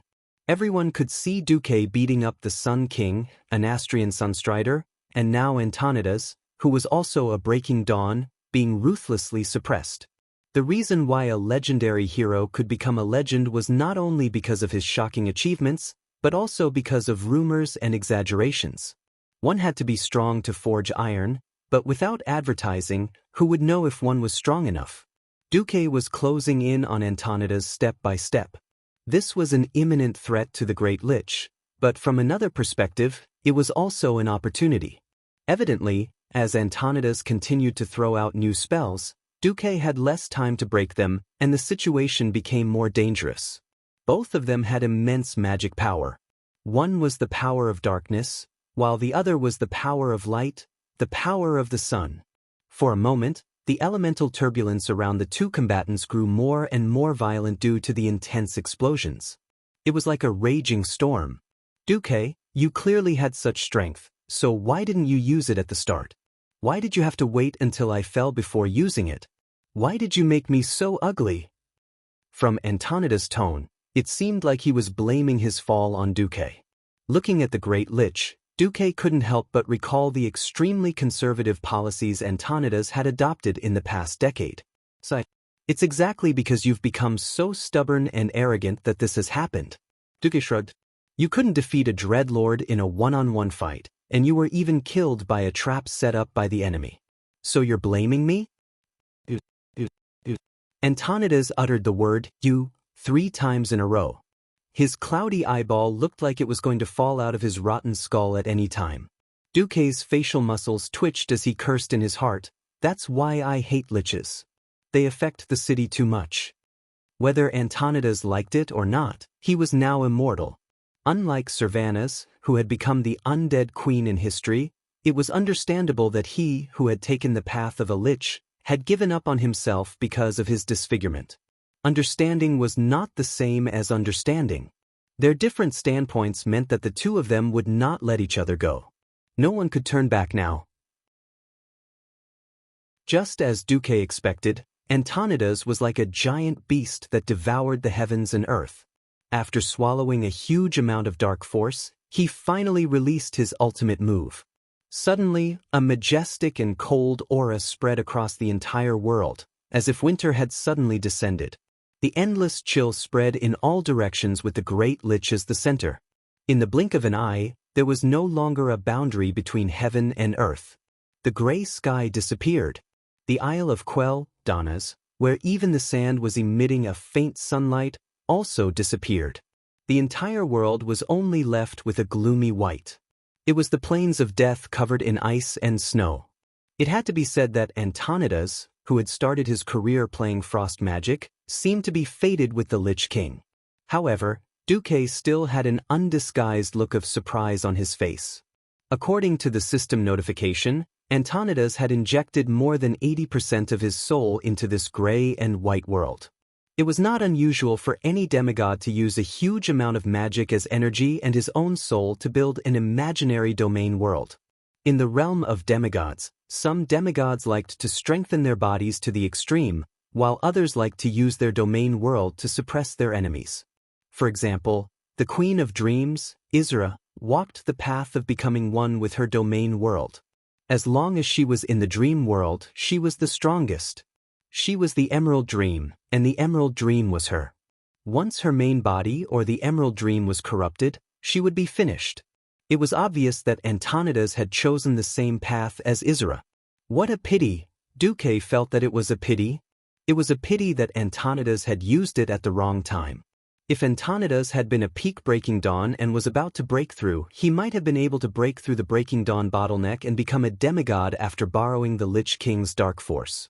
But now, a certain someone had shamelessly taken away many of his magic circuits, and his newly created magic circuits had yet to be completely stabilized. In addition, his strength was far from the semi-god level. If he brazenly unleashed a domain that he was unfamiliar with, it would undoubtedly be destroying his own future. This might be the only chance in his life for him to step into the realm of domain world. From then on, because of the damage to his soul, this once unparalleled human great wizard, no matter what form he existed in the world, had no room for growth.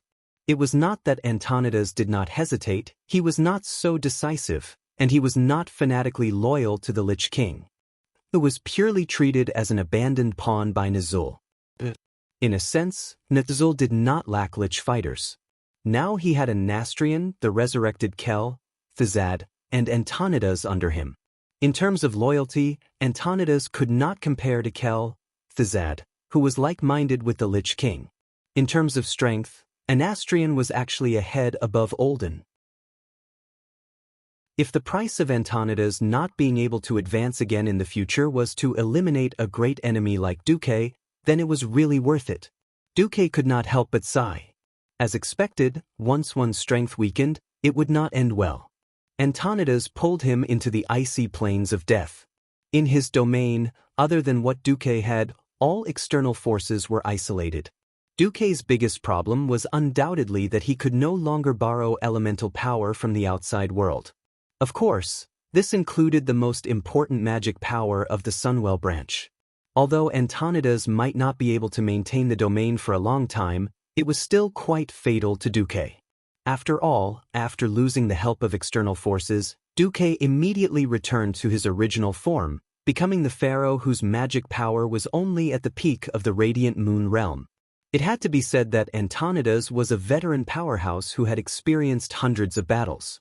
Although the older he got, the more extreme he became, and he once lost his soul and had his soul captured.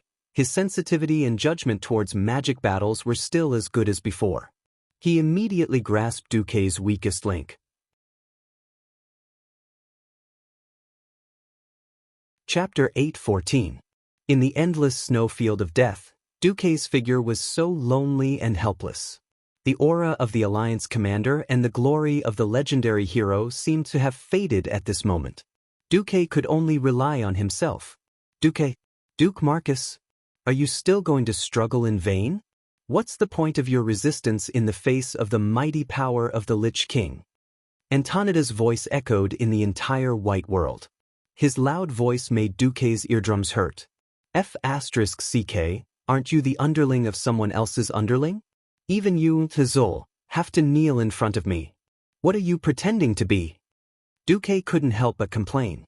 Suddenly, the clouds in the sky were so thick that they were almost solid. Obviously, Antonidas, who had turned himself into the world, had a dark expression on his face. Although he didn't like looking up, Duque still looked up at the sky. He looked at the world as if he was looking at Antonidas. Suddenly, Duque felt a little pity for this former elder of the Alliance. Duque was not a saint. It was impossible for him to save everyone in front of the aggressive dark forces, especially when fate had changed dramatically. Compared to the current fallen Antonidas, the original ending of being killed by Arthas and directly becoming a ghost wandering in the ruins of the Dalagan seemed a little more glorious. Alas! Duque sighed. If Antonidas fought him in a place far away from the Well of the Sun, or outside of the domain, he would naturally be beaten like a dog. After losing his life, Duque might not even be able to escape with his soul. Why did Antonidas have to drag him into an immature field? If this was a domain that had been truly tempered and condensed after continuous improvement, it could only belong to Antonidas. Perhaps this time, it would be Duque who would kneel. This domain, on the surface, maximized his ice magic and completely rejected all power except ice and death. In fact, this world was not Antonidas' home field in the real sense. This was a domain that the Lich King, Nazul, had used Antonidas as a medium to weave the laws of the Lich King. Antonidas! Duque could not help but sigh, his eyes filled with pity. What? The veteran Breaking Dawn Great Wizard was startled, his face full of vigilance. Then he saw Duque's gaze change. It became cold and mechanical. He didn't know what it was. If he knew, he would have stopped Duque immediately. At this moment, there were many green dots of light pouring down from top to bottom in Duque's retina. This was naturally the data provided by the system Elf, who had completely fused with Duque's soul. After the system's transformation, the entire domain world was no longer what it looked like with the naked eye. It was a digitized world made up of countless zeros and ones. In this world that had been completely transformed into binary, every bit of Antonidas's magic flow could not be hidden from Duque's eyes that had been strengthened by the system. Duque spoke, his voice low and full of regret. We could have been friends despite the difference in age, but every time, you treat my help as a deal. So, you don't owe me anything, and I don't owe you anything. Let me end this. As he spoke, Duque slowly raised his arm and stretched out his palm towards the void. His clenched palm was clearly grabbing the air in front of him, but in an inconspicuous void in the distance, there was something that had the same shape as Duque's hand. Antonidas condensed his face in midair, and one could clearly see that the old lich's eyeballs almost popped out of their sockets. There was indescribable horror in his voice. This is impossible. How did you know? The corners of Duque's mouth curled up slightly. Actually, you're the inexperienced one. You shouldn't have used your magic circuit model to create this domain. Because you were afraid that you couldn't withstand the dark power that Nazul had gathered for you, the first thing you thought of was to use the circuit you were most familiar with as a foundation. But you couldn't have. Duque raised his left hand and shook it proudly. Have you forgotten? 14 years ago, it was you who personally gave me the prototype of the Arcane Throne and the Crown of Ice magic circuit. Since I used the same circuit prototype as you, how could I not have studied where it was easiest to destroy? Bastard! Antonidas was exasperated. He roared and immediately set off a wild wave. He was about to drown Duque with absolute dark power. But time suddenly seemed to freeze in the entire space. Because the old lich saw Duque take out a round, egg-sized scale that emitted a red light. This was a treasure that Duque had spent 81 times to exchange for from the hands of a certain giant dragon imperial sister with great difficulty. Although it was accidentally knocked off by a certain dragon thousands of years ago, and new scales had already grown, how could something that belonged to a dragon aspect be worthless? Scale of life. A dragon scale that contained the high heat and strong vitality of a dragon's breath. Under normal circumstances, this was just a good epic item. But for the Calamity Army, which specialized in coldness and death, this was a super-killing weapon that was no less than a divine artifact. In such an occasion, the lethality was definitely on the level of a nuclear bomb. And now, he was going to give it to Antonidas as a gift. No, this is impossible. Antonidas could hardly believe what he saw. When Duque rushed back, even Lordaeron had not fallen. Could it be that he had already foreseen the fall of Arthas, and had asked Alexstrasza to prepare a treasure to deal with the Calamity Army? How could there be such a coincidence in this world? Or could it be that all the mages of the Mediv had the ability to prophesy? Antonidas would never have thought that Duque was a super troublemaker from another world. Antonidas was on the verge of a mental breakdown. His domain was clearly his home field. In this world created by his power, he should have the absolute advantage. Why did it seem like he had sent his phylactery to Duque's hammer and let Duque smash it? But this was not entirely his world, and he could not control it at all. As the dark power continuously flowed into his soul, he could not even stop it. No, the great lich let out a scream. Duque sighed and shook his head. He flicked his finger and the dragon scale to a place where 36 magic circuits converged. It's over, Antonidas. Chapter 8:15. Arg. Antonidas let out an earth-shattering scream. The entire world was like a living person getting goosebumps. Immediately, countless bumps that made people shudder appeared, as though something was about to explode and erupt. Arg. Antonidas' original form screamed as he appeared in this world. Although he had hidden himself a long time ago, any place that dealt with the most power of darkness would definitely have the core of his soul. After knowing this, under the scanning of the system Elf, the pitiful great lich had nowhere to hide. Without the sage-like appearance of an old wizard with fluttering white hair and beard, and without the aura of a supreme being who commanded thousands of men and horses, Antonidas, who had lost all external disguises, looked no different from a ghoul hugging its head and curling up into a ball. Duque's scale of life did not just destroy the main vein of this domain world, but also the order of this world. The overly concentrated power of darkness rampaged in his soul, as though it would explode at any moment. At the very end, he stood up straight, his body trembling as though there were whips lashing at him every moment. If Duque's guess was right, this was a punishment from the soul. Antonida's voice trembled, but there was a sense of tranquility. I've made many mistakes in my life, but my greatest honor is to have once created a prosperous Dalajan. On account of the time we fought side by side, please promise me to revive the Dalajan. Finally, please give me a quick death. I don't want to return to the throne of Nazul. Duque was a little surprised. Not every soul was named Uther or Bolvar, and could resist the terrifying pressure of the Lich King.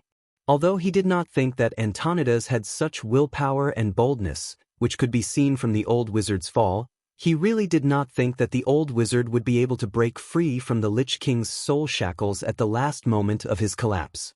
This made Duque inexplicably feel more respect for the veteran Breaking Dawn wizard who had ruled the Dalajan for nearly 50 years.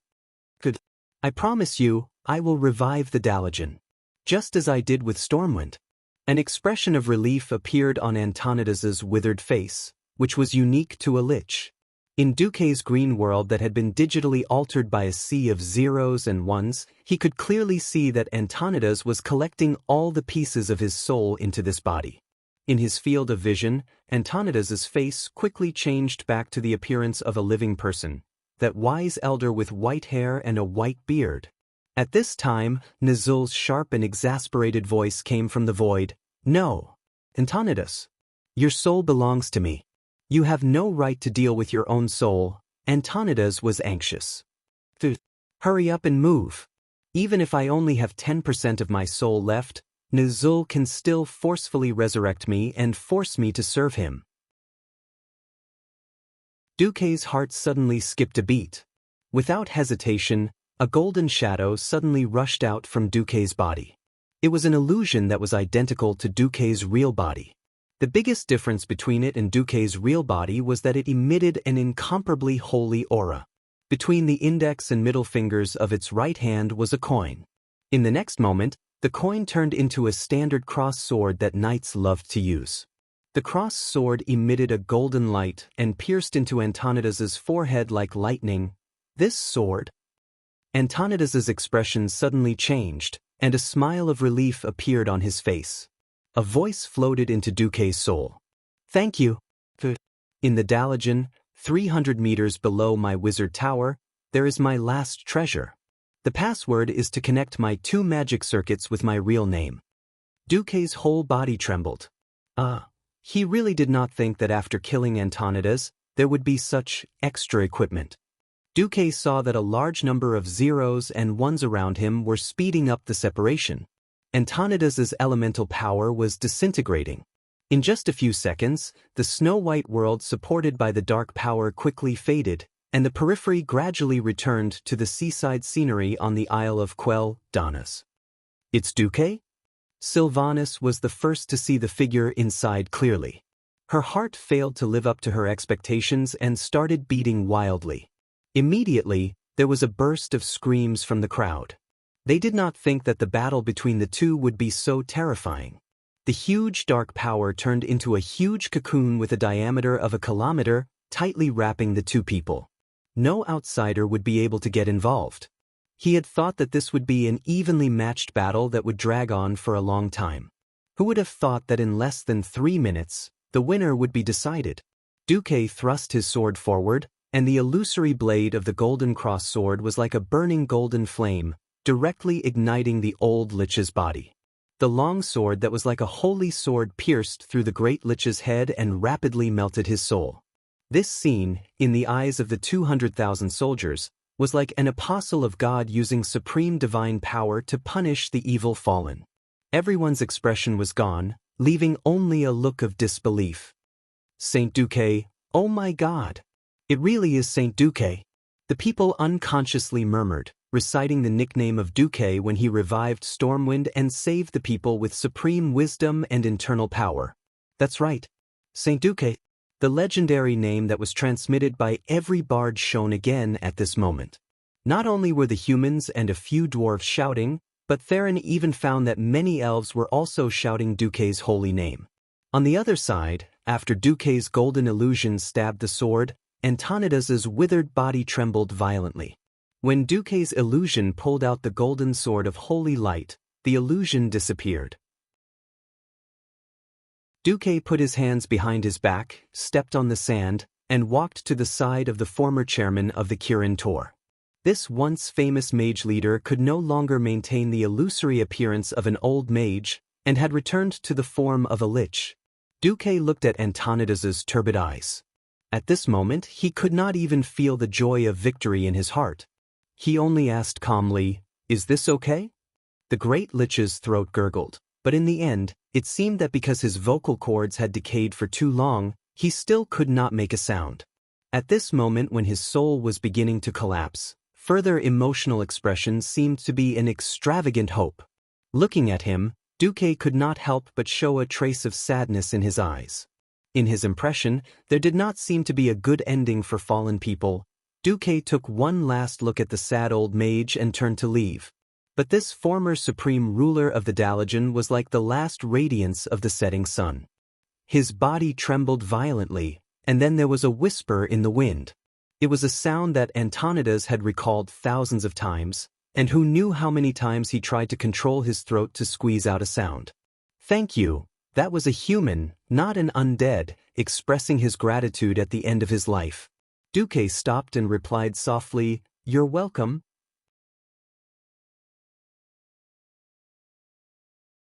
Chapter 8:16. Antonidas's final expression was fixed on a peaceful smile. As a lich, even a smile was terrifying, but he was indeed smiling from the bottom of his heart. His dry throat made unintelligible noises. He reached out his withered hand as if trying to grab something. Was it his lost youth? Or was it the glory of being a human? This, perhaps, would forever be a mystery. His soul disintegrated, and the last power that drove the decaying body also disappeared. The sea breeze blew, and the once famous mage leader's body was like a sand castle blown away by the wind, turning into sand and dissipating with the wind. Duque looked at the coin floating in his hand, a little stunned. This was a gift of moral integrity that Archbishop Alonso's fail had left him. A long time ago in the Dalajan, a Lordaeran missionary threw a copper coin into the fountain and made a wish.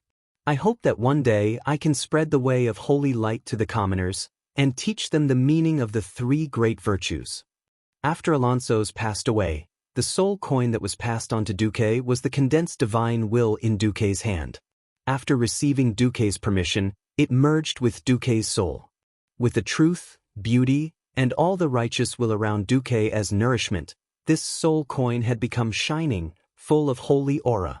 Duque did not notice the gazes of the pastors in the army of 200,000 soldiers.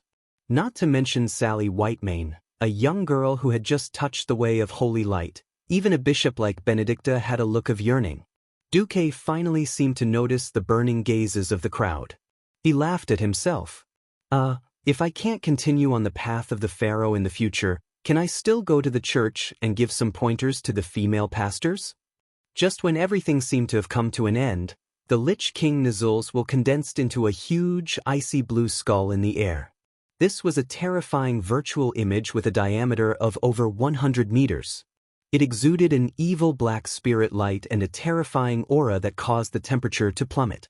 Every living being that witnessed this could not help but feel as if a huge rock was pressing down on their hearts. They felt like they could not breathe. Oh my God! He had already killed a Breaking Dawn Great Lich. Why were there so many creepy existences in the Calamity Army? Nizul roared with all his might. "Duke Marcus, and you lowly humans and elves, do you think this is victory? Do you think I will let you go just like that? This was just the beginning. Death will eventually cover every inch of the world of Azeroth." Duque stopped and did not look back. "Zul, that's enough. The last time you came to Karazhan, you were blown up by Jaden and only had a soul left. Haven't you suffered enough? How dare you believe the words of Kil'jaeden the Deceiver? If the commander of the Burning Legion really succeeds in descending to Azeroth, you, who have no value, will not even be as good as a ghoul. Duque's words were more of a nail in Nzul's heart than a spoiler. From the beginning to the end, Nzul was not willing to work for Kil'jaeden. In the original history, Nzul took the opportunity to escape again. Duque was just pretending to make a deduction based on Kil'jaeden's character. Suddenly, Nzul almost choked to death. If there were Kil'jaeden's henchmen nearby, Nzul might have pretended to shout a few words of "Long live the Burning Legion" to show his loyalty.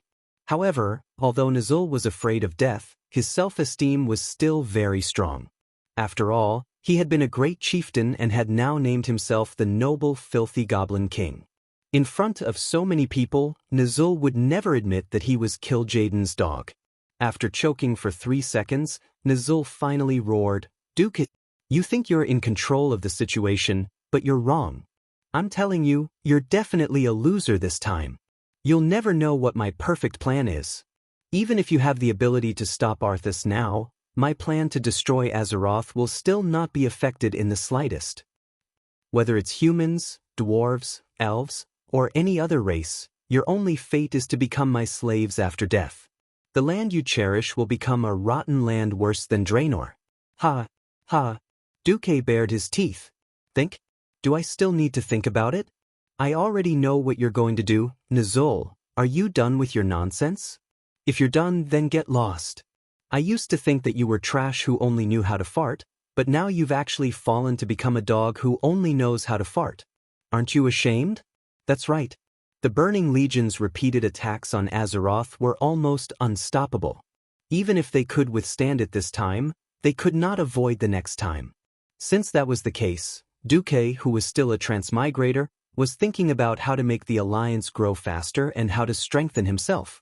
Other than saving the High Elves, the next most important thing was of course for the Night Elves to join the Alliance. The Elves were all super conservative, not to mention the Night Elves who were rampant with the Druid doctrine. If the demons did not come to their door, would the Night Elves run out to ask for help? Archimonde's arrival was certainly a tragedy. But protecting the World Tree did not benefit Duque and the Alliance at all.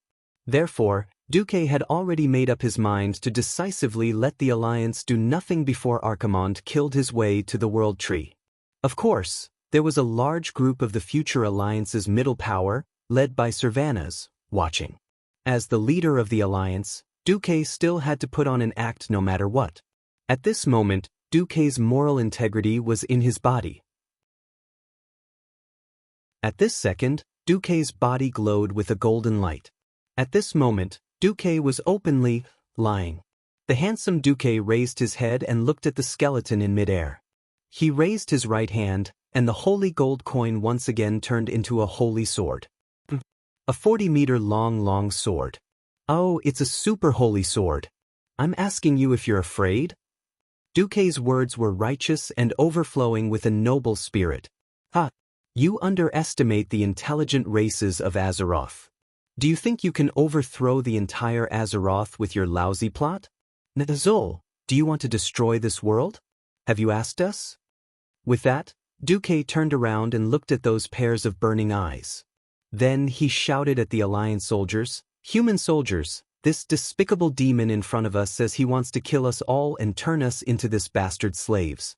Do you agree?"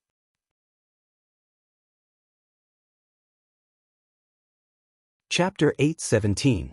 Tens of thousands of Scarlet Cross elites raised their weapons high and shouted in the loudest voice since the start of the war, "No, answer, yes." Duque continued to shout, "Dwarves and gnome brothers, this guy says he wants to destroy all civilizations. What do you think?" Damn it. The violent dwarves raised their war hammers high. Duque finally waved at the elves. "This bastard not only destroyed your homes, but he also wants to burn down every last inch of green space and a small tree. What do you think?" Sylvanas stood out proudly.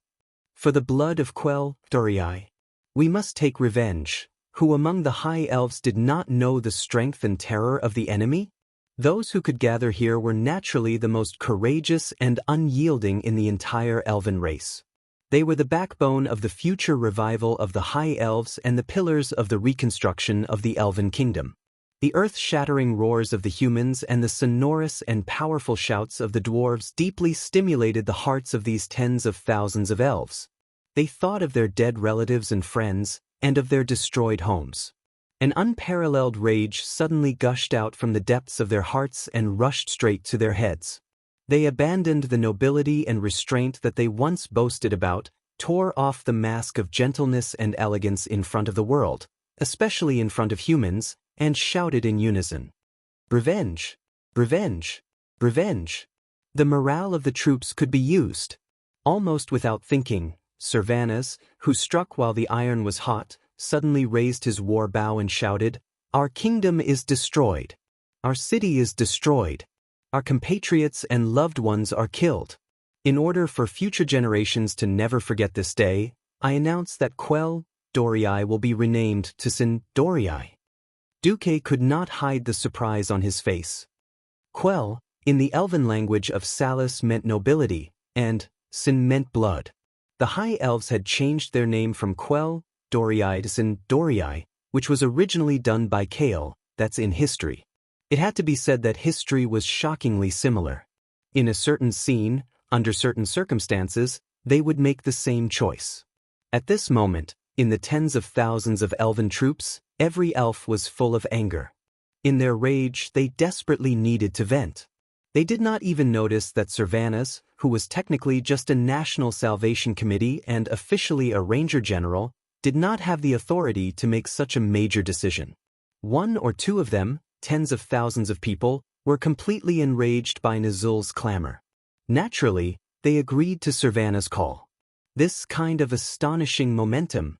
Could it be that after Servanas doesn't need to become an undying, God will still send her the throne of Queen? What about the Forsaken?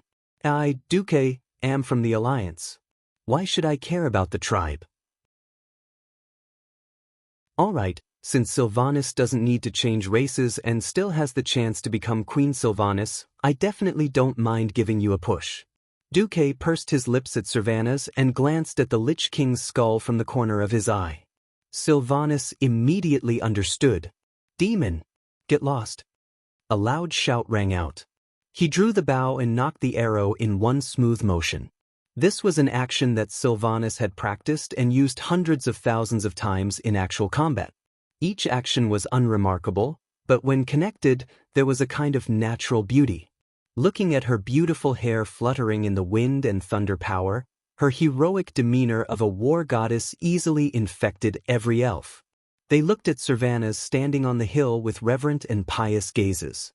They were looking forward to it and waiting with excitement. They wanted to see Sylvanas, whom they had high hopes for, do something that would make them excited.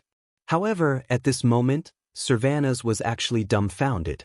Just now, with a look from Duque, she did not think much about it and knocked the arrow. Of course, she wanted to shoot that hateful skull of Nazul with one arrow, but after subconsciously putting the bow and arrow on the posture, she suddenly remembered a serious problem. She did not have the means to deal with enemies with souls. Who knew if lightning could hurt ghosts? If she could not shoot that skull with one arrow, she would really lose face in front of the ancestors of the Dark Elves. Tens of thousands of elves stared at her back with burning eyes. Those tens of thousands of gazes were nothing before, but now they were like tens of thousands of long swords. If she was not careful, she would be pierced by thousands of swords and die. Biting her fiery red lips hard, Sylvanas really wanted to die at this moment. Now it was clear that the arrow had to be shot, but, suddenly she had a feeling of hating herself and hating Duque to death. It was not good to have such a telepathic connection with anyone, but it had to be with Duque. With a look from him, she foolishly knocked the arrow and aimed at the demon. Now it was all right. What was that field? On the other hand, seeing Sylvanas being so obedient and working with a look from him, and then embarrassed, Duque only felt that it was very interesting and funny. Duque immediately felt Sylvanas' fierce glare. She wanted him to find a way to end this. It had to be said that the three Windrunner sisters' reactions when they were embarrassed were very interesting. Sasha, the most wife-like one, had a soft pleading look in her eyes. Just looking at her made one unable to refuse. Aurelia, the most knowledgeable of the big picture, had a look of, "Little guy, why aren't you coming to help? Don't blame me if the field is ruined," with a look that moved and reasoned with him. All right, now Sylvanus was even more direct. "Will you help me or not? If you don't blame me for flipping the table." That wildness, that arrogance, also deeply fascinated Duque. Duque smiled lightly. Even though he was more than 100 meters away from her, she still felt Duque's small movements. It was a soul that others could not see with the naked eye, a soul with a powerful holy aura. Only clergymen with the purest hearts, such as little girl Sally Whitemane, could see that a golden soul suddenly flew out of Duque's body and flew behind Sylvanus. At this moment, Sylvanus was in a standard posture of drawing a bow and knocking an arrow. Left leg in front, right leg in back. Left hand holding the bow, right hand pulling the bowstring. Others could not see it, but it did not mean that Sylvanus could not feel it. She only felt a warm soul hugging her from behind. Naturally, that was Duque's soul. This kind of embrace that was filled with ambiguity made Sylvanus flustered. Because his crotch was against her buttocks, his burning right hand lightly rested on her right hand, and his left hand gently stroked her upper left arm all the way to the fingertips of her left hand. If it were someone else, she would definitely have goosebumps all over her body and would have screamed.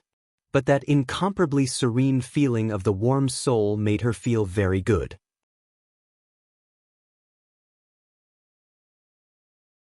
Chapter 8:18. Sylvanus's heart was tangled at the moment. For the sake of her people's hatred, even if she knew that the Lich King's body was not here, she still hoped to teach the bastard Nazul a terrible lesson. On the other hand, she was very familiar with the posture of Duque holding her. When her eldest sister and third sister practiced archery in the elven forest, Duque, the bastard, often harassed her sisters with this posture, saying something about a two-man joint attack. As a result, in the end, he could not help but give a lot of dog food to the one-handed dog. And 8 out of 10 times it would make a lot of pa noise, so Sylvanus, who had sensitive ears and eyes, had to run a few kilometers away. In the past, Sylvanus hated Duque to the core. She did not expect that now she would enjoy this treatment. Duque the bastard was still smooth. Sylvanus was going crazy. Of course, she knew why. The 4 Windrunner sisters, except for the youngest Lilith, the first 3 sisters were about the same height. Of course, there was a difference in size, but for Duque, there was no difference. The most confusing thing for Sylvanus was that she used to be very disgusted, and she wanted Duque to get as far away as possible. However, it seemed that after he was saved by Dooku in the certain death situation of the sun-chasing royal court, he did not realize that his mentality had changed.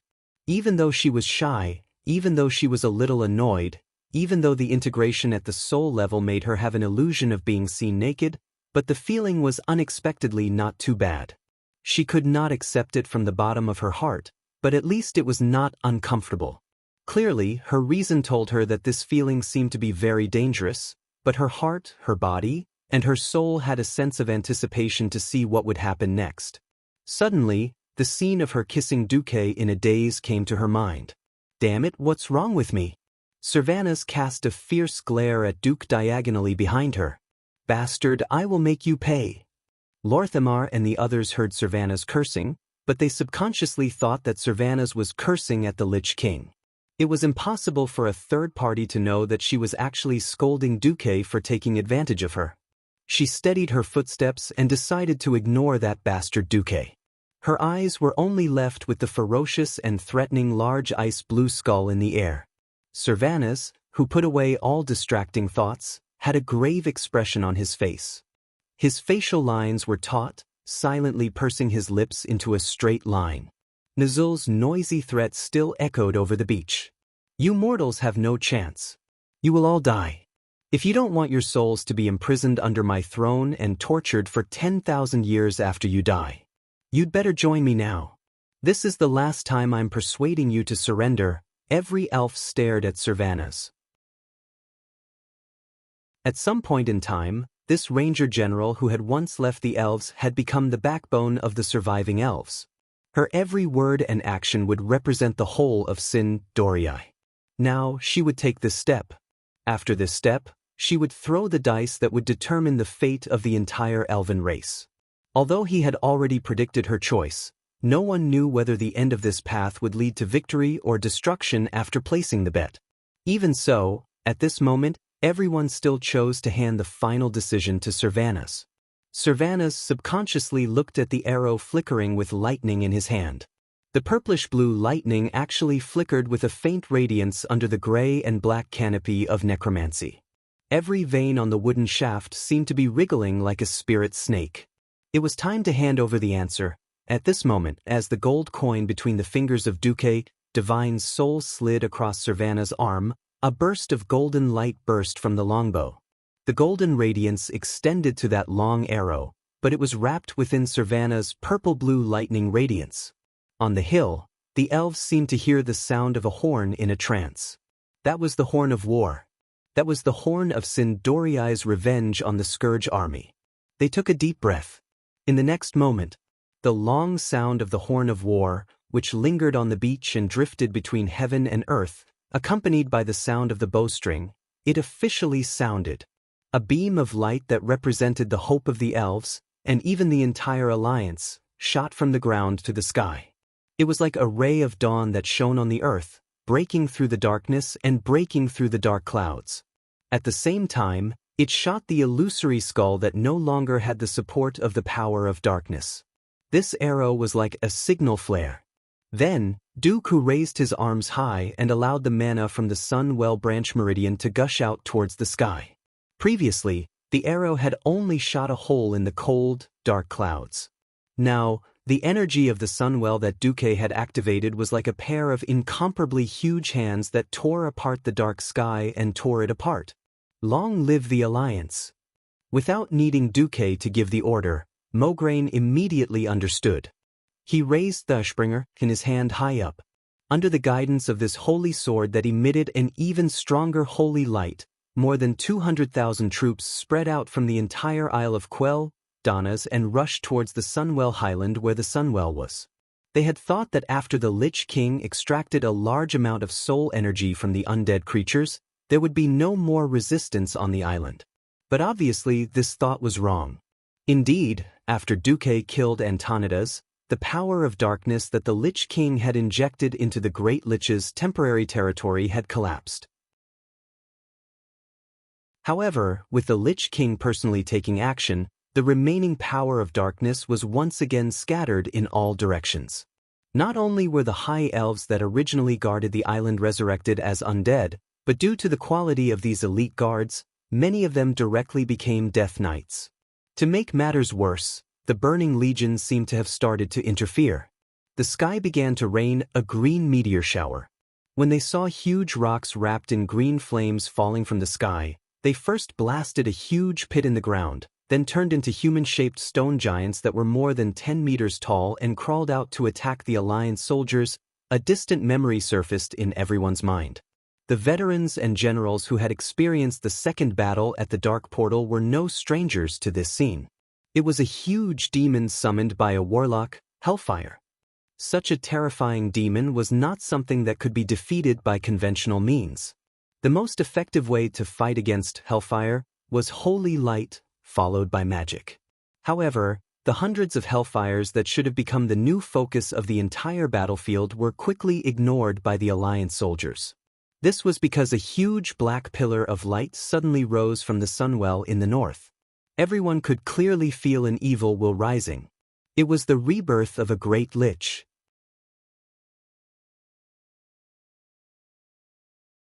Chapter 8:19. More than 200,000 people, including the soldiers of the Ku Dila's fleet, who were anxiously waiting for the results of the battle, all subconsciously raised their heads, and then their eyes widened.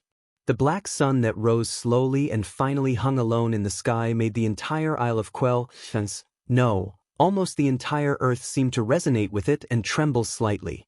It was as if the end of the world had arrived. Duque bared his teeth. Although he knew that Kel Thuzad was going to resurrect through the Sun-Well, he vaguely felt that he had seen the same scene in those blinding magic blockbusters before he transmigrated. Under the illumination of the black sun, the incomparably huge base of the Sunwell rose. The next scene brought ultimate horror to Sylvanas and her compatriots. They saw Arthas leading a few figures towards the pool of energy that had allowed the glory of the High Elves to continue for thousands of years. Beside the most powerful Death Knight, one was real and one was translucent. Two figures were waiting for the Death Knight. Sylvanas recognized the guy at a glance, Dalcan Delethil. He was the one who first betrayed Cuel Salis. Then there was the Sun King, who saw that something was wrong. Dalcan's meticulously maintained hands were stained with even more blood than Arthas. Rage surged in Sylvanas's body.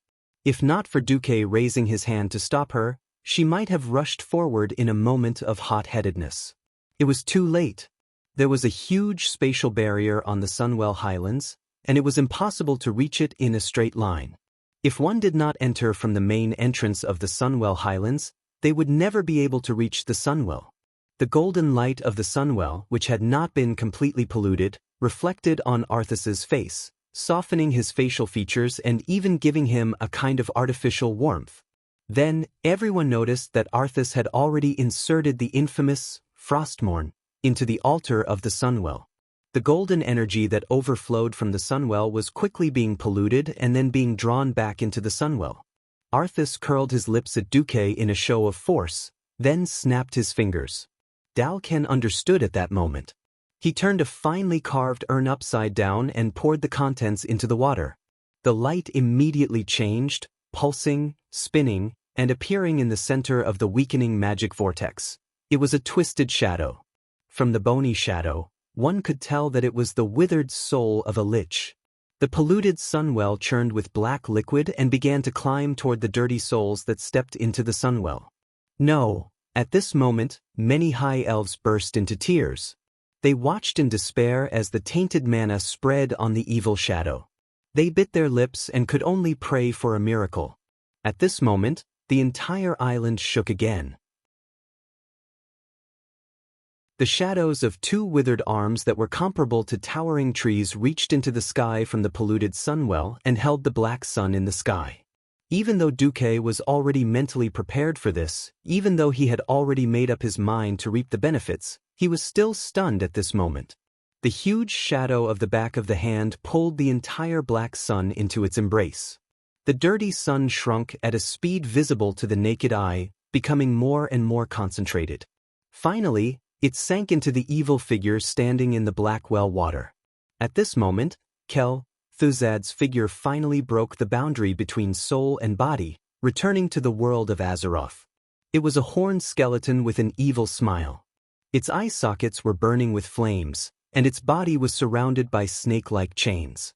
Its purple robe fluttered with its every move. Kel Thuzad looked up and laughed. Just as the Lich King promised, I have been reborn. He has given me true immortality. Sylvanas, Lor, Themer, Hadgeron, Riadaline, and all the High Elves looked at Kel Thuzad in disbelief. Everything was just for this? All the slaughter, torture, and terror, just to resurrect a lich? The precious Sunwell, which was related to the fate of an entire race, was tainted with filth. The way of life that had lasted for thousands of years was destroyed. Just for this? What kind of joke was this? Sylvanas took a deep breath and shouted with the loudest voice she could muster, "Advance!"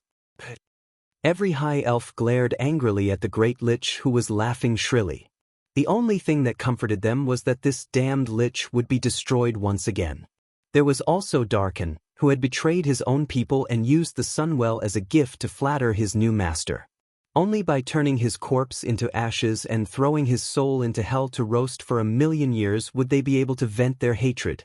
In the west, the Alliance's army was also charging under Mograine's lead. However, as the core of the Alliance and the High Elves, Duque stopped and slowly sat down. "Duque, how are you?" Duque didn't need to look up to know that it was his personal maid, Vanessa. He smiled bitterly. "I'm fine.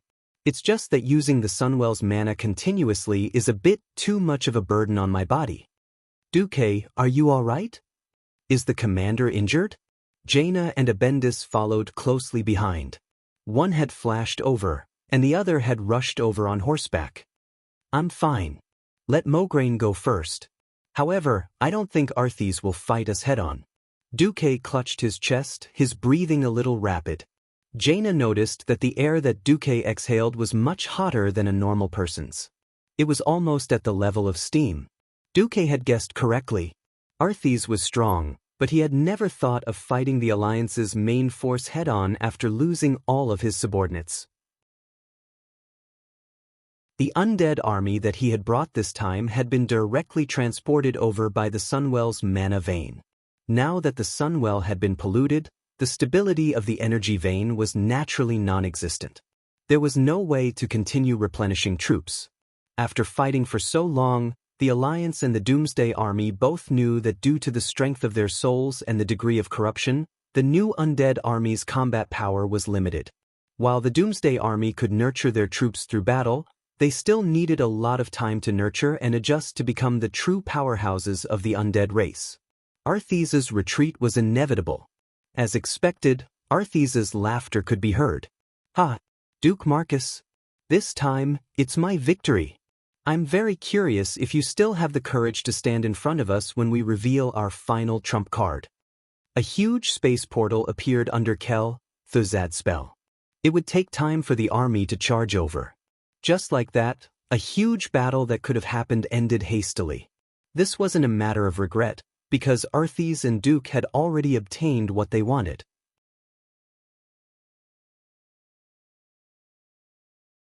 Chapter 8:20.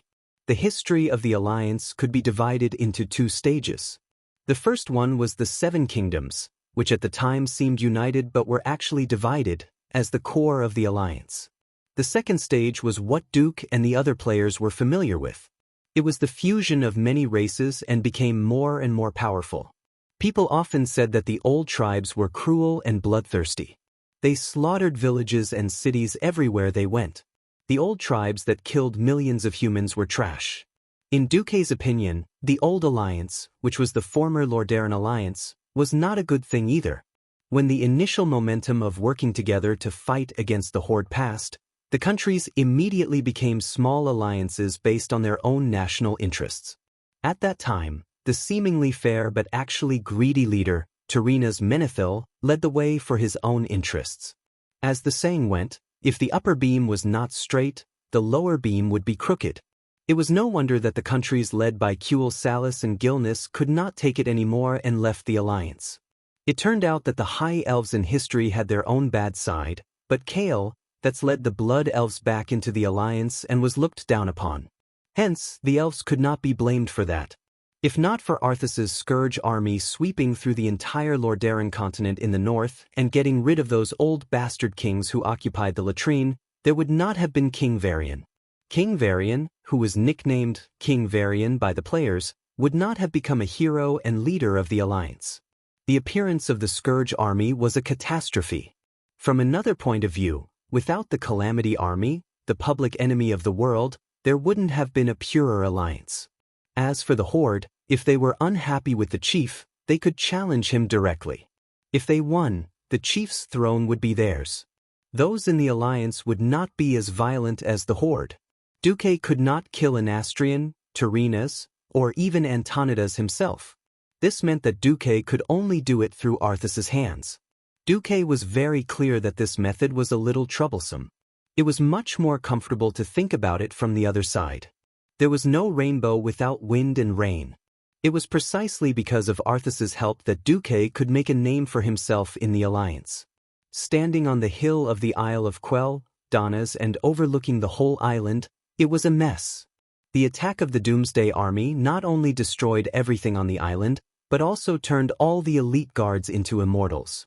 No one dared to be careless with this batch of undead that had been resurrected by the Lich King. They had the clergymen specially clean the corpses with holy water and purify their souls before burying them. It wasn't a burial but a water burial, typical of the sea nation called Tyrus. Thousands of corpses were neatly lined up on makeshift rafts and slowly drifted to the distant ocean with the power of the tide. On the shore, tens of thousands of high elves were sobbing. As the representatives of the alliance, Duque, Mograine, Abendis, and Servanas stood side by side on the rostrum, silently observing the ceremony. Get ready to fire. Theron raised her hand, and the rangers lined up on the shore shot the fire arrows onto the raft filled with flammable materials. Flames soared into the sky, accompanied by the burning corpses and the unique flute music of the High Elves. The boys and girls of the High Elves held each other's hands and sang a mournful requiem. The dead were gone, but there were still many important things for the living to do. In the largest military tent of the Alliance, everyone's shoulders were under heavy pressure, and they felt as if they couldn't breathe. First of all, we thank the Alliance for forgiving the past and allowing us, the High Elves, to return to the embrace of the Alliance. Here, the entire Quel Salis National Salvation Committee formally expresses our deep gratitude to the Alliance. Servanas and the few remaining big shots bowed deeply to Duque. The High Elves also knew that now that the Well of the Sun had been polluted and the entire kingdom had collapsed, they would really be wiped out if they didn't hold on to the Alliance.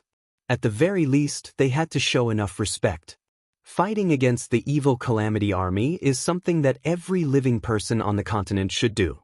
I hope that Quel Salis can quickly sort out its internal affairs and send elite troops to join the Alliance. The Alliance urgently needs the power of the High Elves Rangers and high-level mages, Duque replied in official language. Where is the Alliance going to attack next? Ephemerest first. Duque glanced at Mograine and the other Lordaeron people beside him and nodded. We will first go south through the Long Song Forest and meet up with the army of Turayan and Sidon Dathrahan. Since we can't protect the entire continent, we must at least ensure that the plague does not spread further. Recently, it has been called the Eastern Plague Lands.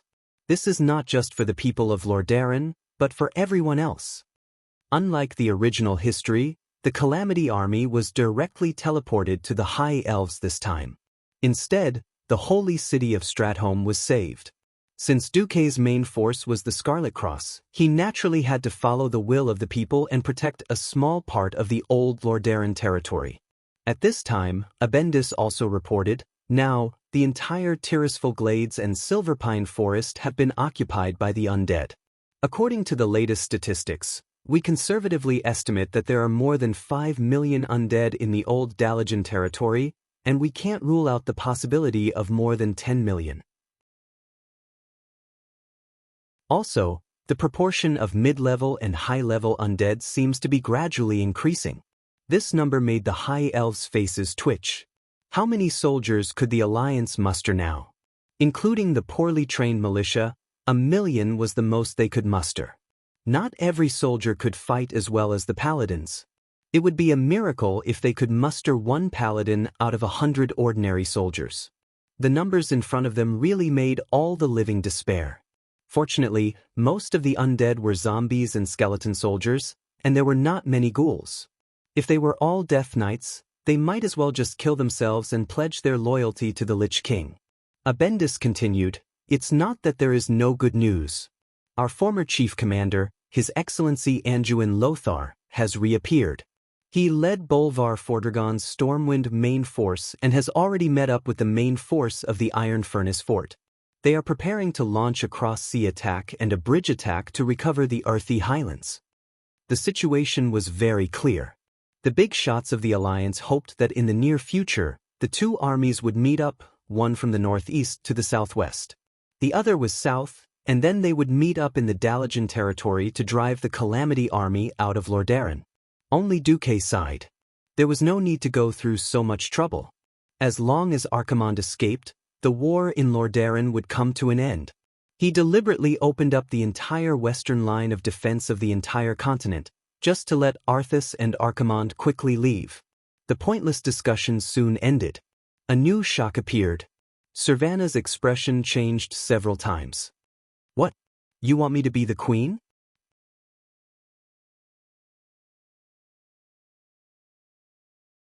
Chapter 821. There was a relatively intact luxurious villa in the west of Silvermoon City. Because the original owner had followed Sun King and joined the Scourge army as a lich, there was no more suitable house nearby.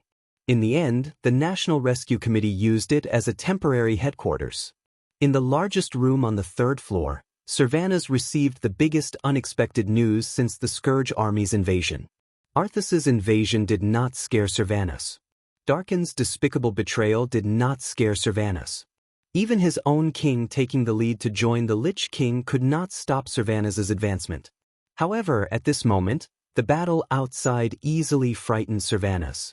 Originally, it was normal to have a lot of people in the headquarters. However, with Sun King's betrayal, the prince's exile, and the Silver Moon Council's complete collapse, all the situations in the entire kingdom had to be gathered here for approval. The injured needed treatment. The previous sea burial was only for the dead on the Isle of Quell, Danas. In the kingdom itself, more dead needed to be purified and buried. A large number of undead were running around, so they needed to send out cleanup teams. Then there was the spread of the plague and signs of instability in the polluted Sunwell. Everything was complicated, but Servanas was someone who had seen a lot of things before. Hunt the undead to Hadron. Treat the injured and purify to Liadeline. Search for the remaining enemies to his fourth sister. The internal affairs were left to the smartest lore, Themar. The Scourge army had destroyed almost everything. The entire Kuel Salis lacked everything: medicine, food, tents, clean water. If you lack anything, just go to Duque and ask him for it. Tell him that I said it. Servanas showed off her power, and it really worked. Even though the elves were so anxious that they almost used robbing, the Alliance's quartermaster pinched their noses and accepted it. After all, Servanas was the rumored sister-in-law of Duque. For 3 consecutive days, when the situation in the country was stabilized, Servanas, who hadn't slept for 3 days and 3 nights, was suddenly startled by the shouts coming from outside. The elves of the National Rescue Committee were also shocked. Servanas took the lead to rush out with his longbow and short sword. In the end, he saw an extremely shocking scene. Many elves came from all directions, and they all came to the small villa. Lady Servanas Windrunner, can you come out for a second? We need your leadership. At a glance, there were at least 2,000 to 3,000 elves here, and the number was still increasing.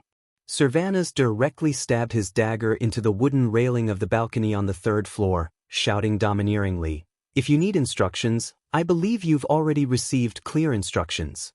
If there's anything you lack, you can tell me or every member of the National Salvation Committee.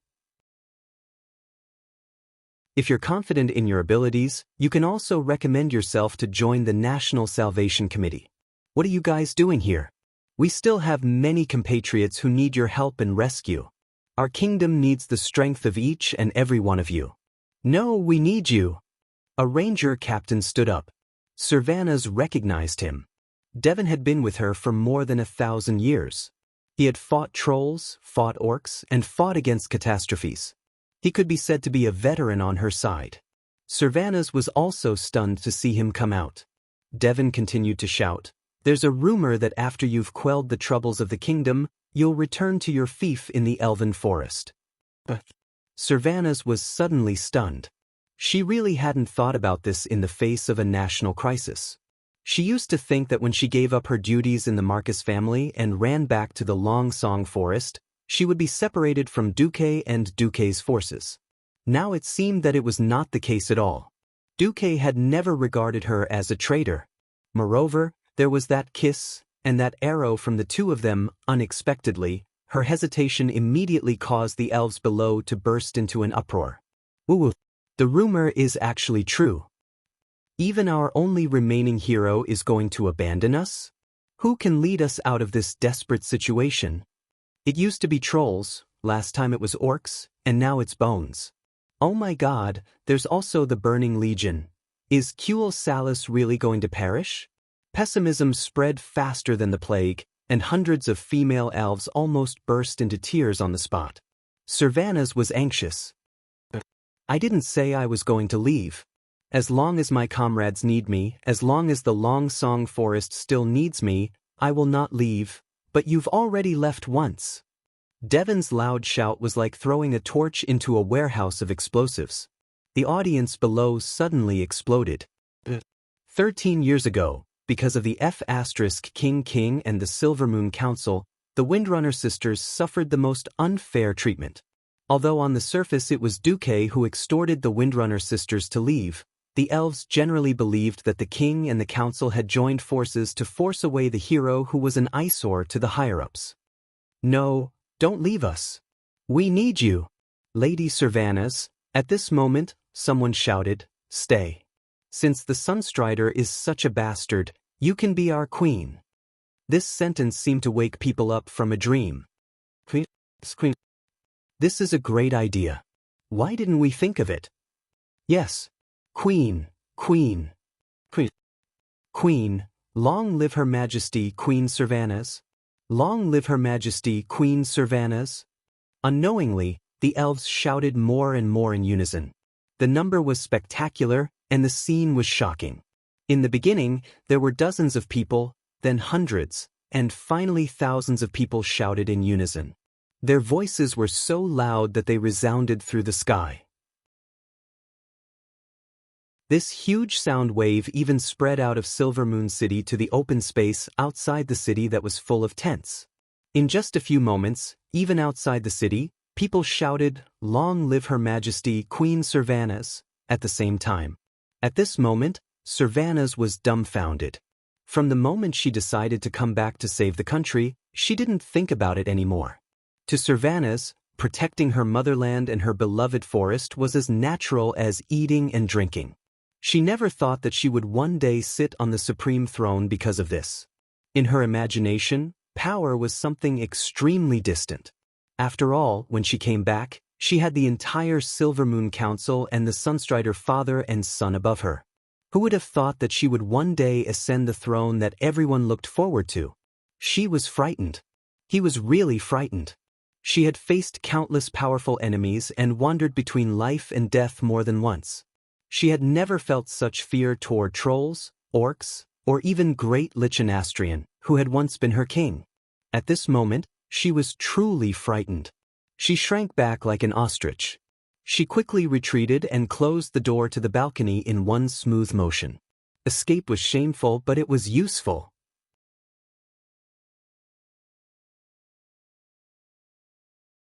Chapter 8:22. Phew! Phew! Phew! Servanas leaned against the wall next to the balcony's glass door as she gasped for air. Just a short moment ago, she was already drenched in cold sweat. Sweat stuck her beautiful blonde hair into clumps, and bean-sized sweat droplets flowed down her sexy collarbone and toned chest, all the way to the deep ravine. If Duque was here at this moment, he would definitely have a feast for his eyes. Unfortunately, at this moment, there was only Lilith, who had just returned to rest. Lilith tilted her head, and with a blank expression, she blinked and said, "Second sister, what are you afraid of? They won't kill you. Is being a queen so scary?" This joke was very cold, and Servanas was awakened by this cold joke. "Oh my God, what was I afraid of just now?" Following the voice, the call of Her Majesty Queen Servanas became louder and louder. Lightly biting her red lips, Servanas used a very awkward reason to dodge her sister's question. "A windrunner should never be bound by anything?" Bound?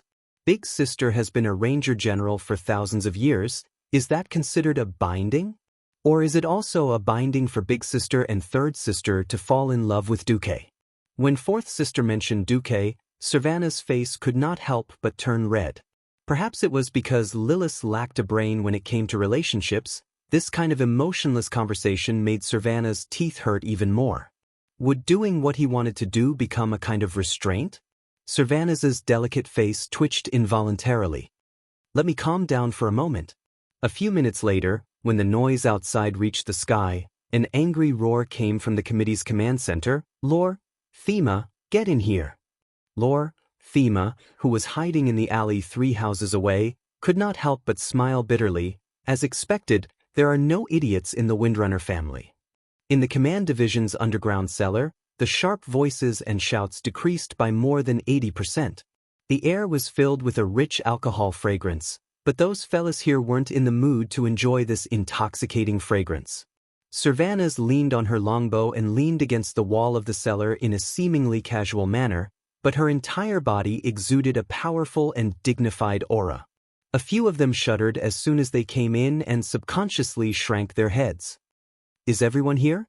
All right, Lothar, come clean. What the hell are you doing?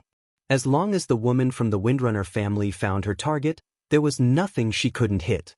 Now that he had been singled out, Lord Themar couldn't even pretend to be a grandson anymore. Just as he was about to say something, Hadgeron spoke first. We agreed to make you our queen, big sister. What about us? Servanus's gaze sharpened, and the dozen or so fellows at the very front all felt like they had been turned into a beehive by a rain of arrows. Me too. Without hesitation or retreating, a large group of people stepped forward. Servanus really choked. She never thought that this us actually included all the ranger captains she had led before. From the senior captains to the junior captains, there were at least 30 of them. What are you doing? Did you think about how I feel when you suddenly did this? Now I'm like a despicable thief who came back from thousands of miles away to steal the throne. She punched the wall of the cellar with her small fist. With the addition of the strength from the well-tempered hero-tier body, this punch cracked the wall as if it had been smashed by a meteor hammer. A spider web-like crack spread out half a meter. Instead of retreating, Hadgeron took a step forward and said loudly, "Thief? How could there be a thief in the Windrunner family? Big sister, you're the one who's underestimating yourself now. We're not forcing you." Hadgeron interrupted, "We didn't see any thief. Did you see?" With a wave of his hand, the surrounding area was immediately filled with the aura of 100 responding to a single call. No! How could there be a power thief? Big sister, you're thinking too much. We're not blind. That's right. Hadgeron continued, we only saw a guy called Dalcan betray Salis first. We also saw the man who used to be our king betray us in the face of powerful evil. Even Prince Kale, that's our last hope, betrayed us. Following Hadgeron's words, Lord Themar, who had been silent until now, also took 2 steps forward. However, in the end, when all of us were in pain and despair, a ranger called Servanus Windrunner stepped forward and became our hope, our pillar of support. She led us in a desperate charge against Arthas. No, I'm not strong enough. My sister, Aurelia, is much stronger than me. Servanus argued. Riadaline suddenly said, perhaps Lady Aurelia is stronger than you. But at that moment, it was you who appeared in front of the High Elves, not your sister or sister. Servanus was speechless for a moment. Then she immediately said, that's not necessarily true. I can temporarily lead everyone, but if we form a parliament in the future, won't we all be able to choose a more suitable leader?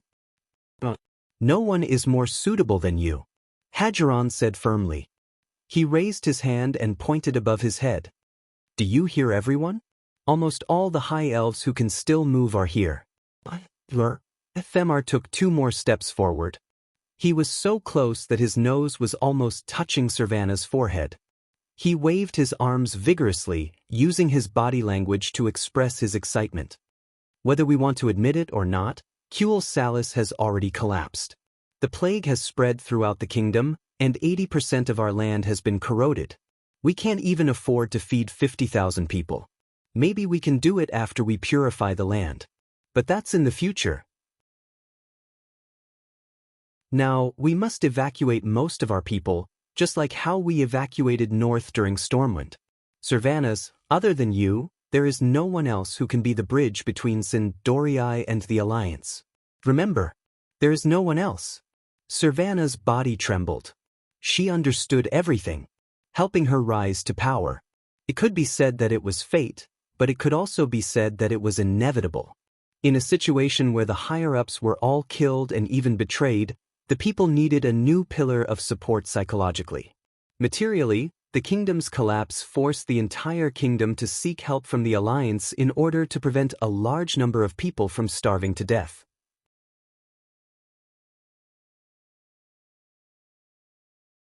Chapter 8:23. For thousands of years, the High Elves prided themselves on their nobility and pursued a high degree of isolationism and xenophobia. Not to mention the constant friction with Lordaeron, even the other humans and the Dwarf Kingdom didn't give them any face. It wasn't to say that they had the whole world as their enemy, but they had offended a lot of people. the High Elven Kingdom's favorability with other countries was in the negative. It didn't matter when the High Elven Kingdom was strong, but now that the High Elven Kingdom had collapsed, the High Elven Kingdom didn't have a good time either. If the High Elven Kingdom was fine, even if Kuel Salas and his family collapsed, the High Elves might be able to get more material support. But now, Lordaeron was almost destroyed. Less than a third of its original vast territory was left, the so-called Eastern Plains. Of course, more people now called it the Eastern Plaguelands. The Dalajan Kingdom was also destroyed. 1/3 of its mages ran away. None of the former members of the High Elven Kingdom had a good time. Alterac zombies ran all over the mountains. Stromgard also collapsed, Torrential Fortress fell, and even King Galen was turned into an immortal. Gilnis. At first, Gilnis still had the Greymane Wall and continued to play isolationist. During the first Dalajan battle, Duque sent messengers to Gilnis for help, but was rejected by King Zeon Greymane. However, the Scourge didn't let this isolated country go. One of the main forces attacked the Greymane Wall when Duque was trying to evacuate the people of Lordaeron. The latest news was that King Zeon was forced to use Archmage Erigel to fight against the invasion of the Scourge, summoning werewolves. Although Erigel's werewolves seemed to be repelling the invasion of the Scourge, they also attacked the surviving people of Lordaeron and Gilnis in the Silverpine Forest. Moreover, the werewolf virus was spreading among them. The members of the High Elven Kingdom couldn't even take care of themselves. How could they have the energy to care about a race that was originally extremely xenophobic in the far north? If there was anyone in the High Elven Kingdom who could get the resources of the High Elven Kingdom, it would be the Windrunner sisters.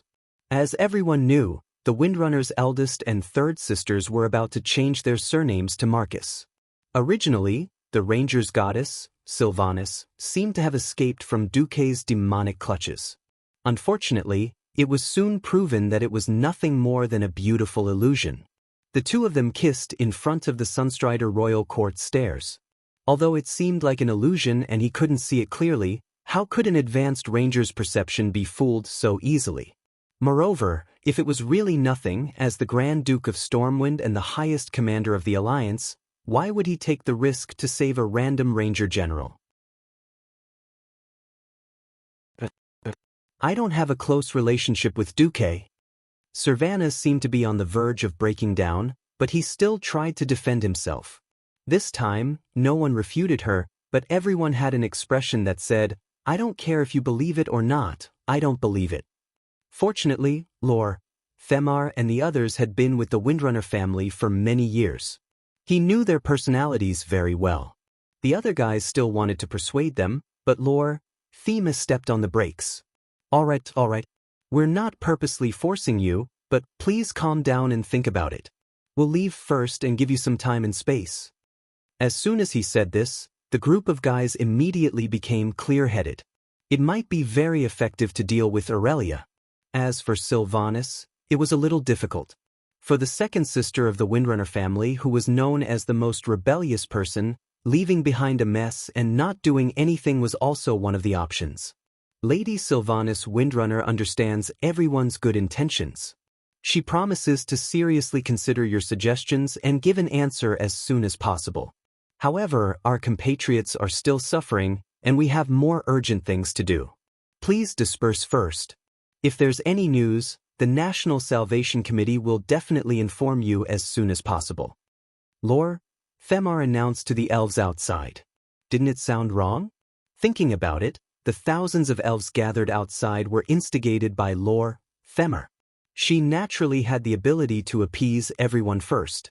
If anything happened to Sylvanas, this fellow might immediately launch a petition of 100,000 people. As soon as they drove everyone away, Lor, Themar grabbed Hadron's collar. Keep an eye on Big Sis. If she wants to leave Kuel Salas, you have to hold her back even if you die. We can only play the emotional card now. I understand. Hadron nodded vigorously. What they did not know was that the four Windrunner sisters' hearing was no longer what it used to be after being strengthened by the storm altar. Two blue veins in the shape of a cross popped out on Sylvanas' forehead. At this moment, she even wanted to kill her lackey. Lilith tilted her head. Second sister, I actually think you should ask Duque for his opinion. Sylvanus was a little annoyed. Why ask him? Duque is a very thoughtful human.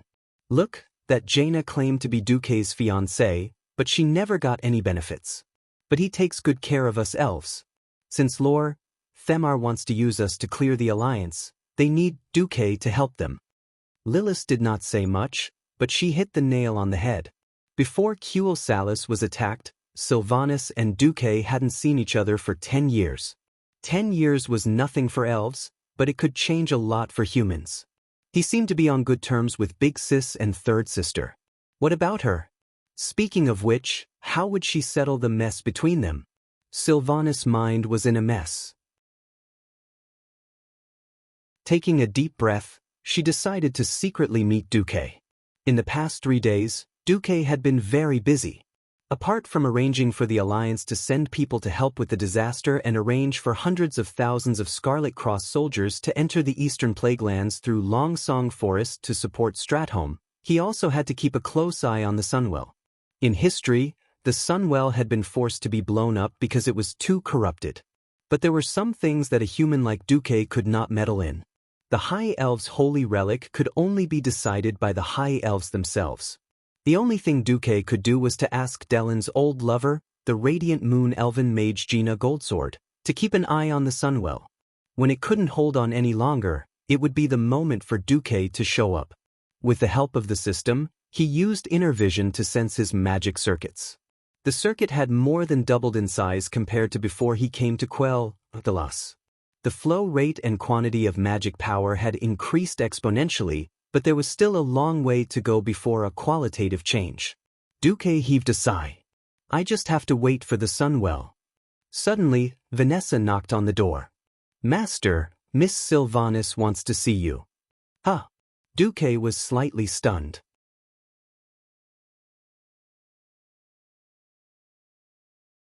Chapter 8:24. It wasn't that Duque was bragging, but he had been really close to Sylvanus. From the first year of the Dark Portal, when the Windrunner's eldest and second sisters had supported Southshore, to when the Windrunner family had been lured to Elven Forest, to when Karazhan had been blown up 5 years after the Dark Portal, Duque had seen her at least 800 times, if not 1,000. Later on, because he often fooled around with Aurelia and Winrisa, she seemed to hate him, and their meetings had gradually decreased.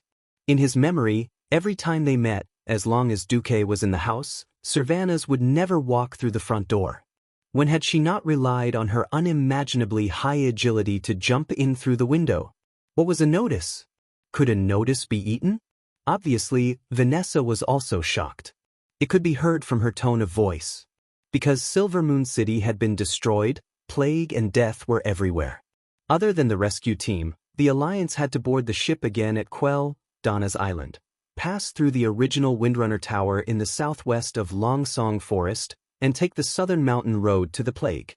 Only a small number of logistics troops and Duque and other higher-ups were arranged outside the northwest gate of Silvermoon City. Duque also lived in a villa that originally belonged to the Silvermoon Council. Invite her in. Not long after Duque gave the order, he heard the sound of knight-errant boots coming from the corridor outside. Duque was a little stunned, and then he was stunned when he saw Sylvanus. Damn it. What was going on tonight? Why was she suddenly wearing formal dress for a banquet? Wasn't it the sound of boots just now?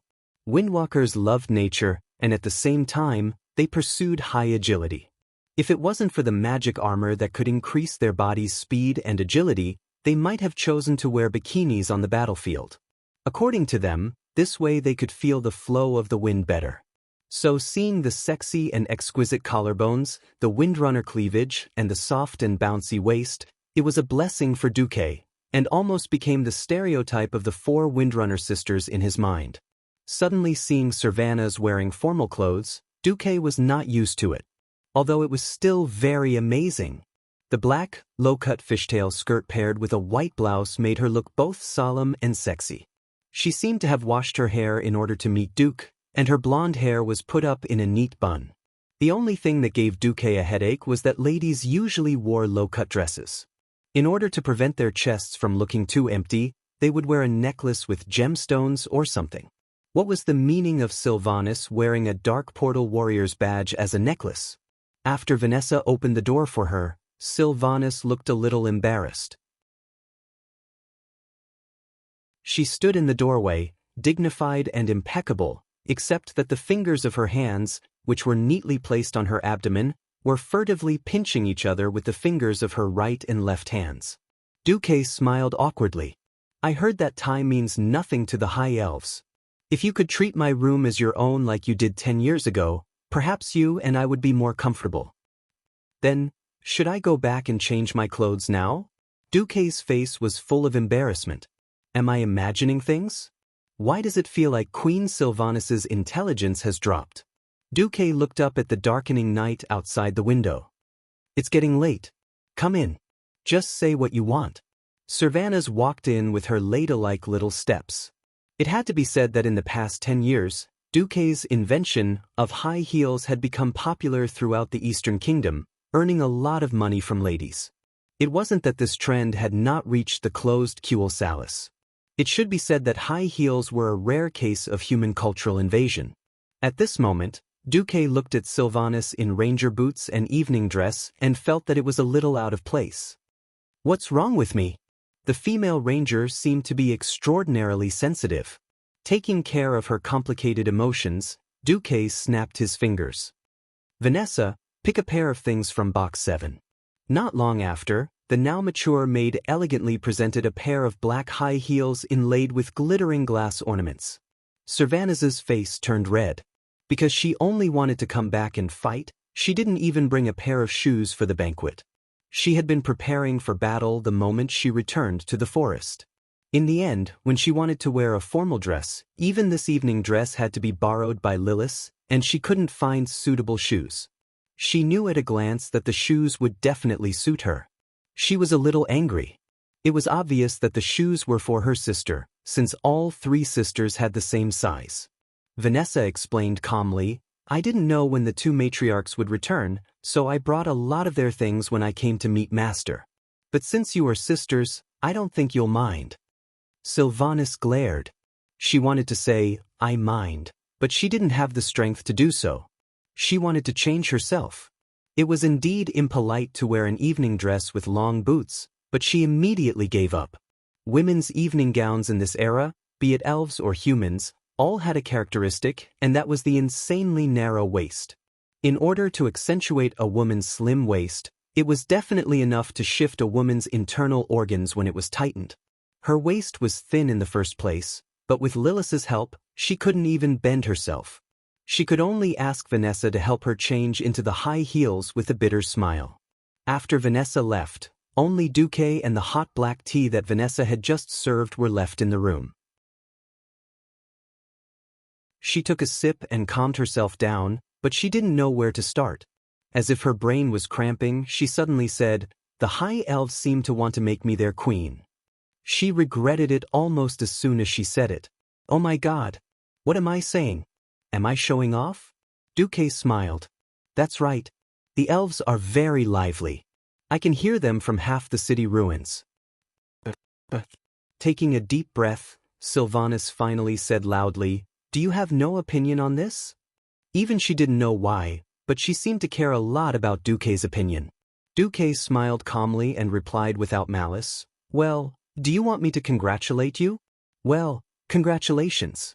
Your passion and loyalty to the kingdom have finally won everyone's approval. The calmer Duque was, the more Sylvanas felt like he couldn't hold back his emotions. Not knowing what to say, she suddenly said, Are you really capable of prophecy? I clearly remember that you accidentally called me Queen Sylvanas more than once. This time, Duque was stunned. You're tuning in to the Passion Pages YouTube channel. We're so grateful for your support, and don't forget to subscribe to join us on this incredible journey through captivating stories. Your generosity through donations truly makes a world of difference, as it's the primary source of revenue that allows me to expand and enhance this channel for you. Thank you from the bottom of my heart for being a part of this adventure.